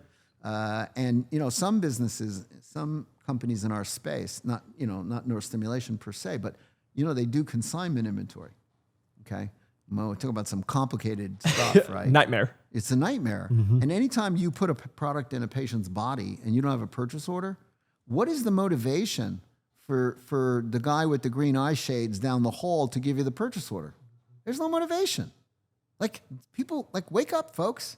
They're all squeezed. They want to extend payment terms. There's all these things going on, and you already put the damn product in the patient's body. Where's your leverage? So, okay, you want to do that deal? Well, then guess what you're getting to do? The next day after the procedure, you get to sit outside the office with the guy with the green eye shades to get the purchase order. Mm-hmm. Okay? I love this because you taught the accounts going back to, this is the one thing I want everyone to hear, is going back to, I've worked where we had the trunk stock, right? Yes. And sometimes you're just handing stuff out, or you're trying to get deals, especially as sales reps, or they say, hey, you have tracked numbers, that's on to these reps. And it's like you said, the nightmare. Yeah. But what you did was, again, you're coming in and getting told it won't happen. But instead of just being like, hey, what you guys used to do, we're not only going to teach our people, we're teaching the accounts what to expect. And the point is, if they want if you got a good product and you say, here the way it works, this is the terms, this is the price, these are the terms. I'm not going to discount the product. Why would I do that? That makes no sense. I'm going to sell it to you at the market price, and we're going to give you great service, and you're going to get a great product. And yeah, I just want to be paid. Okay. And now, and you always then have to be flexible, because facts and circumstances occur, and sometimes you have to do it differently. And in the end, I would say it turned out that about 85% of our business was via purchase orders, and 15% of it was, procedures that you didn't have planned and you just had to walk product in. Okay, fine. But it wasn't the big part of the business, because you'd need then to hire, 20 more people in your accounting department just to kind of keep track of that shit, And, it's just something you got to be sober about and know, going in. Do I have goods? Is what I have, my product, is it good enough to overcome some of these competitive stories? You know what I mean? Because if you ain't got home base covered and you ain't got the goods, well, guess what? You have no leverage. Yep. You're in a tough spot. Yep. And going just to talk about, you invested in your people, you treated them the right way, you paid them well, you gave them the opportunity. To kind of fast forward a little bit of, it worked out pretty good for you all at Axonics. But I want to talk back to, you talked about baking the cake, right? And so with that recipe, and you guys went through all of that, you baked the cake to where somebody was like, I think the frosting's on it, I might like it. Can you talk about going from being the leader of, you guys go, you're super successful, you went with your plan, even though everyone told you it's not going to work, it's not going to be successful, to you guys do an exit? Well, the point is that once the company went public, I didn't spend any time thinking about an exit, because I'm public. I look on the scoreboard every day. I see what we're worth. Okay. So I wasn't thinking about exit at all. I mean, really, I honestly, but in the back of my mind, here's what I thought. Once we get the company to profitability, where we're no longer a drag on somebody's existing P&L, I suspect maybe somebody, might be showing up. Okay. But we had to become cash flow positive. First it was EBITDA, then cash flow positive, and then, flat out profitable. And that really then unlocks the exit opportunity. And then as sure as hell, people came calling, because we then had a substantial enough business, big enough numbers, and real profitability, so that, if you bought the company, you could create value, right away, right? So that's kind of what it is. And people say, well, companies are bought and they're not sold, and I don't like that expression, because, yes, I understand the concept of what they're saying. You have to have a willing party, right? You can't arm wrestle somebody into buying an asset, right? You can't put a gun to their head. But the fact of the matter is, companies, in the end, if you have interest, need to be sold. Okay. And who sells these companies, by the way? Not investment bankers. Investment bankers don't do IPOs. Investment bankers don't really sell companies. Okay. Management sells companies. CEOs sell companies. Okay. So I'm very biased about that, because the fact is, an investment banker can help you if you don't know who the buyers are, and if you don't have access to them, and you're not really sure, and you got to cast a wide net. Okay. But if you know your universe is there's 3 or 4 potential buyers, well, get busy then. You know what I'm getting at? So that's a whole nother, another podcast. Yeah. And there's so many different podcasts we can go down. But to this point, I love that you talked about, before you guys went in, you guys kind of identified who could be the players of that aspect. You need to know. But then you didn't focus on that. Then it was, let's go actually put us on the scoreboard. Let's keep winning. And don't get me wrong. I've said this publicly many, many times. When is the best time to sell a company? Before you ship the first commercial product. Best time. Why? Because the bloom is still on the rose. That's my silly expression. Looks beautiful. Perfect. TAM's still in place. Everything you've said is still perfect. At least the story's great. You haven't screwed anything up yet. Okay? So if you can get an exit before you ship the first commercial product, that's a winner right there. Okay? Because if you got to go across that Rubicon and go commercial, oh boy, a lot of work to do now. A lot of work. We just talked about some of the elements associated with that. But it's so if you can get out and make money, here's another expression I use, and make money for your partners. It's back to The Godfather. I'm from New York, okay? That's one of the great lines in The Godfather. You're going to make money for your partners, right? If you make money for your partners, guess what happens? People like you, and they want to do business with you, and they want to bank you again. They want to support you again. And that's how it works. That's how the world goes round, right? I mean, so, getting an exit is important in our business. Yeah, and it goes circulate that money back to those VCs, And it goes back to your theme that you've talked about is your people, the relationships, and then if you continue to return, they just come back for the next one and they trust you, and then you can go assemble the Avengers, and you guys just continue to rinse and repeat. Exactly.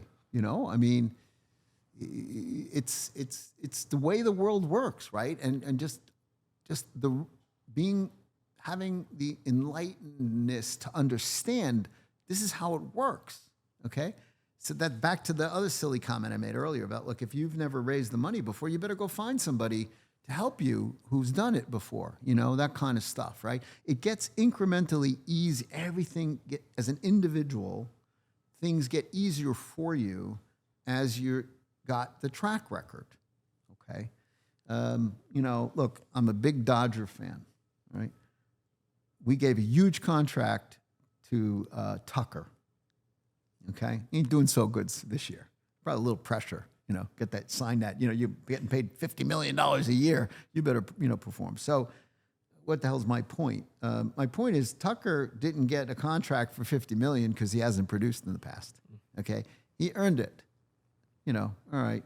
Hopefully, his second half of the year he'll do a little better. But you know what I mean? It's that kind of thing, right? You can get the next deal. You can get the next sale, you can get, based on your track record. So, but it all starts with, what are you up to on Monday morning? And also, even what you said, a lot of times, what you prepped before Monday morning to go. Are you ready to go? Are you ready to go? Right? And going to that, and this is where I love to take us, is for, you did all that planning, you did all the hard work, and then you sold to Boston Scientific Axonics in 2024. Yeah. For you, the question I have is, there might not be just one, but selfishly, I'm going to ask, what was the biggest lesson you learned from that experience at Axonics or the sale of Axonics?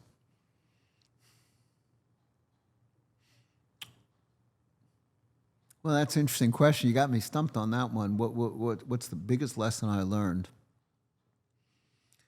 There's so many things that, one could talk about, but don't lose your nerve. Okay.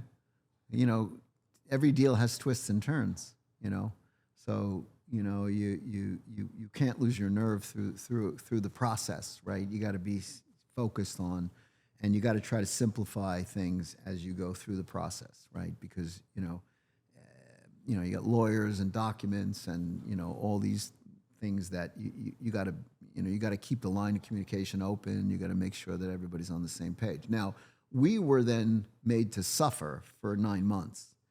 All right, so the part of the story that everybody wants to forget is that, we announced the deal early January 24. It didn't close until mid-November 24 because the FTC decided that they wanted to review the transaction.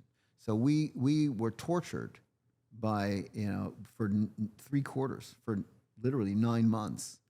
I mean, we had to operate our business. It was still independent. Deal wasn't done, wasn't approved. So that was hard. We had to bake our numbers every quarter, right? You got to keep focused on getting the job done, even though now you're kind of under this anticipated positive cloud, right? You know, so that was tough. That was tough. So what did I learn? Well, it ain't over till the fat lady sings. Okay. Every sale. Right? I mean, oh my God, that was hard. Those 3 quarters were hard. You know, it turned out from the onset, we did 20 quarters in a row where we made our numbers every quarter. But those last 3 quarters were challenging because, you know, people get distracted. You know, they want to count the money before it's in the bank account. You know, they want to, you know, all that, you know. So I really had to, you know, make sure that everybody understood that, okay, this is not a done deal, and we need to continue to do what we're doing. So let's stay focused on executing. You know, so that was probably, you know, that was an interesting part of the experience, right? And you know, now you find yourself in a different world that I was never in before. So, you know, it's like, ooh, okay. Now communication becomes even more important. Making sure everybody understands what's going on, and you know what I mean, so they, you know, they don't get nervous and, you know, want to leave we're in the World Cup now, so they don't want to leave the pitch. Okay, you can't have people leaving the pitch, man. You got to finish the job here. We got to stick with it. So that was, you know, to tuck people in and keep people focused, and you know, it worked out. Okay, but if we hadn't created the culture, if we hadn't done all those other things in advance, you know, because it would have been pretty much of a problem if all of a sudden people were nervous and they start departing the company to the next opportunity while you're still trying to make your numbers. That would have been a problem, you know. I'm just thinking about that as it goes back to everything you just talked about. It started from day one. Yep. From what you guys did to be able to have people not do that, and how you treated the people. Well, and if you own equity in the company, if you're a shareholder in the company, then you know you got a nice prize here when the dust settles. So don't be you know, silly. You know what I mean? You know, right? You know, that's kind of part of it, and that's equity is the ultimate golden handcuff. Okay. You know, early on, we all use stock options because they're tax advantaged, and you know, it's a future event, and you know, on and on. But as a public company, we stopped using stock options because if my stock's at, pick a number, $50, I'm going to say to you, well, here's some shares, but you have to pay $50 a share for them. So you can only gain in the appreciation from this level. So and then what happens when the stock goes down that day or that week to 47? Now you're underwater. And now you've given somebody something that becomes a negative. So, but if I give you free shares, even though may give you a few less shares, at 47, you know what they're worth. At 57, you know what they're worth. At 39, you know what they're worth. So the point is that's another small little detail. But I think it's really odd when I see public companies issuing stock options for people. And particularly if you have a volatile stock. I mean, that makes no sense. Now, if you worked at, all right, what's in the news lately? SpaceX. Okay, you worked at SpaceX, you got a bunch of stock options. Well, the company wasn't public. Oh, now it went public. Well, okay, cash in. You know, that's great. Private options are fine. You know what I mean? But when you're public, restricted share, I mean, it's a free share subject to vesting. Okay. And you got to make sure that your comp plan and your option plan, or your equity plan is such that upon the exit, everybody, all their options, no matter whether, all the stock, whether it's vested or not, gets paid out. Okay? None of this, you buy my company and you also buy the indentured servants with it. No, we're not exchanging our equity for your equity. People did the work, you bought it, everybody gets a payday. I mean, I'm like a terrorist when it comes to that kind of stuff, right? You know, set the damn plan up the right way to begin with, okay, so that there's no confusion about it. Somebody wants to retain you, well, guess what? You're now a free agent. If they want to retain you, then great. See what their deal is. See what their equity plan is. On and on and on, right? You know what I'm getting at? But none of this, well, I'm going to convert my equity into yours and I'm getting nothing. No, that doesn't work. I see it still today sometimes, and it's really silly and unfortunate. Yeah. You know, Well, I think it just goes back to, again, I just want to touch on the leadership side. Like you're fighting for your people. So 100%. that's the piece that I love, because otherwise most people would be like, here, let me just get the exit, do my thing. I want everyone to make money, and look, it's never going to be the same. We're not socialists, okay? Is the CEO going to get more than the person in the field? Yeah, that's the way the world works. But the point is, but that doesn't mean the people in the field shouldn't get something, or your manufacturing people shouldn't get something, or HR or finance or whatever. They should also share in the success of the company. You know, I mean, we're not talking about everybody gets an equal piece of the pie, but the point is everybody should get a piece, should get a taste. And the people who perform and who produce more results, specific and measurable results, should get a bigger piece of the pie. I mean, Just makes sense. I mean, but this is, we're capitalists. I've said this like 6 times already. We're capitalists, right? This is the way it works. This is the opportunity in America, okay? I mean, wow. You know, I mean, you know, look, silly comment, that a kid from Queens, okay, you know, could make something of himself. Why? Because I had a silver spoon in my mouth? Because I went to Harvard? No. Okay, because I worked my ass off. And that's the promise of America, still today. Now, unfortunately, and I'm going to make one political comment, unfortunately, today in America, under the current administration, if you happen to be brown or black, well, guess what? We don't want you to have the same opportunity, which I want to throw up, okay? Your parents weren't born in America, so therefore, you know, you should be kicked out of the country? I mean, like, what's going on here? You know, I don't believe people should just, you know, illegally walk their way in, okay? But, all right, you're here now. Doesn't that mean we should treat you with some sort of respect? You know, give you, you know, I think what's happening is really unfortunate. Everybody should have an opportunity here.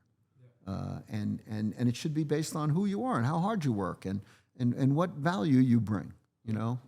Not because you're just white or you're male versus female, or, you know, on and on. And I think it's beautiful. That's what you created inside of your organization, No doubt. right? And so again, just going back to that leadership, and I really appreciate, and just the thing I appreciate that is everyone has to have their beliefs and they have to be able to share them.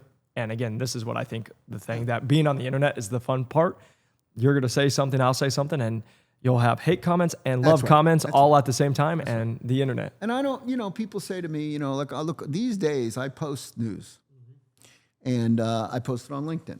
Okay, why? Because every time I post something, there's 3,000, 4,000, 5,000 people that read it.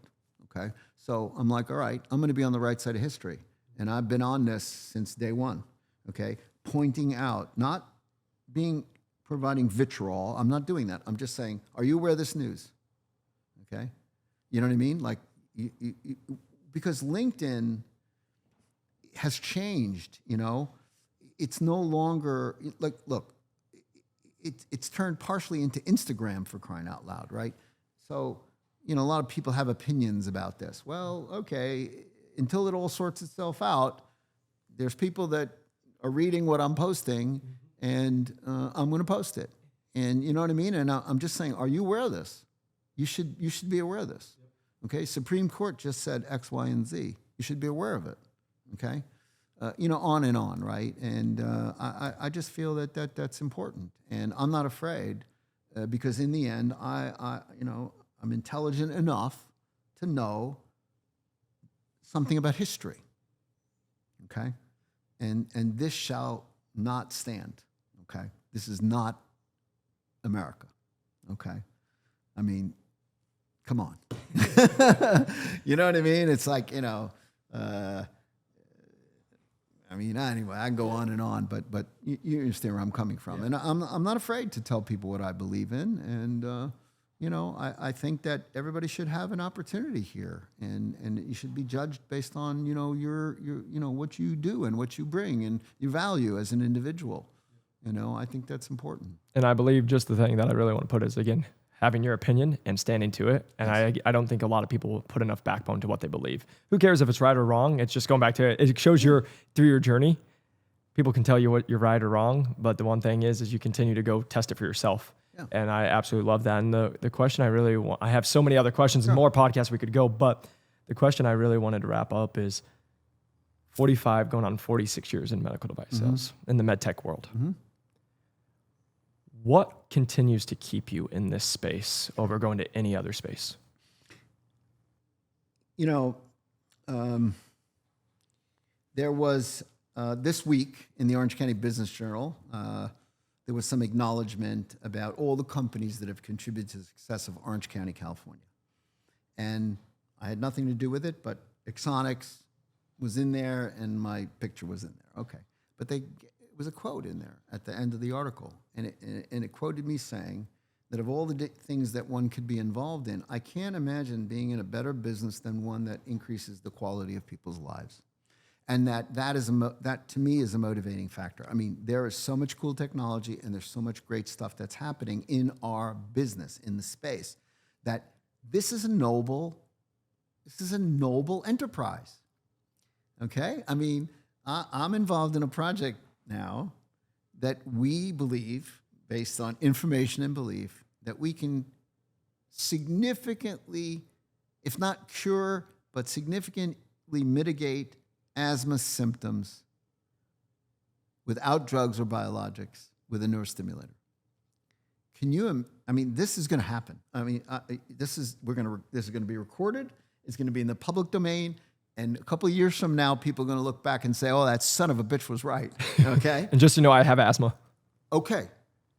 We can't treat young people, we can't treat kids because they grow. And a neurostimulator has a lead, you know what I mean, that it has to do its business. So unfortunately, using neurostimulation for children is a bridge too far. But for adults, we believe we can do it. And that's going to think about how many people lives can be impacted by that. I've just used that as one example. Now I'm involved in a bunch of other projects that are equally as potentially as important or and so forth. But that's what drives me, man. I mean, it's not about money. It's not about you know what I'm saying.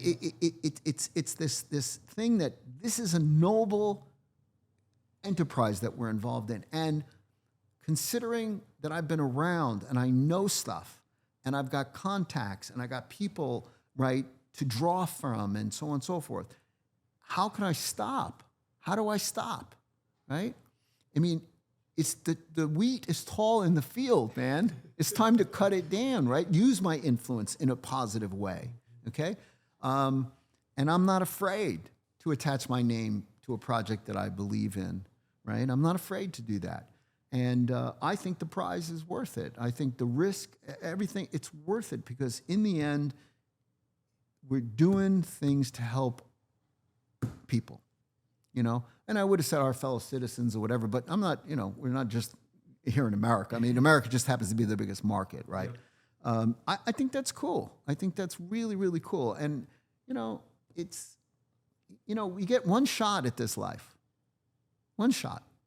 Make the most of it. Be the best that you can be. Work hard.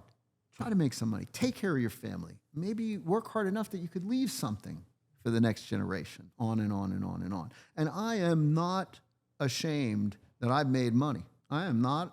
It's like, hey, this is the way we keep score. Okay, we're not on the playing field, but we keep score this way, and I'm not ashamed of it. Okay. And because I work my ass off to be able to drive the car I want and live in the house that I want and do all these kinds of things and provide education. I mean, I'm focused on grandchildren now, okay? Right? I mean, to me, that's fantastic, right? That I could actually have an impact, that's a wonderful thing. It's a mitzvah, as they say, right? So, and in the meantime, I'm getting a chance to hang around with really smart, motivated, capable people, and these are the kinds of folks that I like to spend my time with, okay? Because they're good people and they're doing, doing the right stuff and so on and so forth. So I know this sounds like a lot of, apple pie and motherhood and all that, but in the end, isn't that what this is about? And here we are, happen to be talking, and what is it? What day is it now? By Thursday, so we have Independence Day is this weekend. We're fortunate here, and we should be fighting, for our constitutional rights and liberty and happiness and all those kinds of things. That's what we should all be focused on. So I'm just happy to chat about these things and do my little part, right? Do my little part, because you get one shot, man. Make the most of it. And so I'm going to stay in the game for as long as I have the capability to do so, and get involved in projects that I think can move the meter, that can have an impact on people. And also at the same time, I'm focused on giving back, right? I want to be able to work with the companies I've been involved in to share my experience, to try to get them to avoid making some of the mistakes that I've seen over the years. I'm energized by that. But it all comes down to why, because I like people. You know what I mean? And if you don't like people, you shouldn't be in this business. You know what I mean? Yeah. And I really just want to just commend you for the fact of you continue to talk about people, and you continued about people, putting people first. Yes. Not only have you stayed in the industry that allows you to do that, but the one thing that I think a lot of people miss, because again, when you talk about, if I look back at Ray's life and all the sacrifices you made, the hard work you've done and all this stuff to be able to live the life that you currently do. But I think one thing that I always want to bring to front to, like, again, employees, sales reps, other people, not only did you change a lot of patients' lives, you changed a lot of employees' lives. There's no question, and I'll tell you, and here's the benefit. I look at the team, and I see that there's a whole bunch of my colleagues, they're at Kestra. I see a whole bunch of my colleagues are at BioBeat. I see a whole bunch of my colleagues at Spiro Medical. I see some colleagues at RX Site. I see, you understand? Like, this is fantastic for me. Okay, you know what I mean? And other companies that people have gone to. Man, this is super cool for me, right? To see my people who've been successful to take what they've learned and now to apply it in other enterprises and so on and so forth. Where I'm not CEO. I mean, it's cool, really, really cool. And to me, that's I just get a big kick out of that, right? And being in a position to provide opportunity for people, that's all I do. It's just opportunity. Then they got to make something of it, but it's really rewarding. Now, some people are a little bit confused about the generosity of my time. Okay, you know what I mean? Like, it's like, okay, I only have so many hours in the day, and I got to kind of pick and choose, who I'm investing time with and in, and so on and so forth. So. Yeah. And on that, I just want to say thank you so much for taking your time to be here and share with our listeners. It's been a pleasure, and I just, again, thank you so much for everything you've done for this industry, everything that you're doing for patients' lives and other people, and also just for giving back and sharing your knowledge. It's my pleasure. Thank you. Thanks, Ray. Appreciate the opportunity.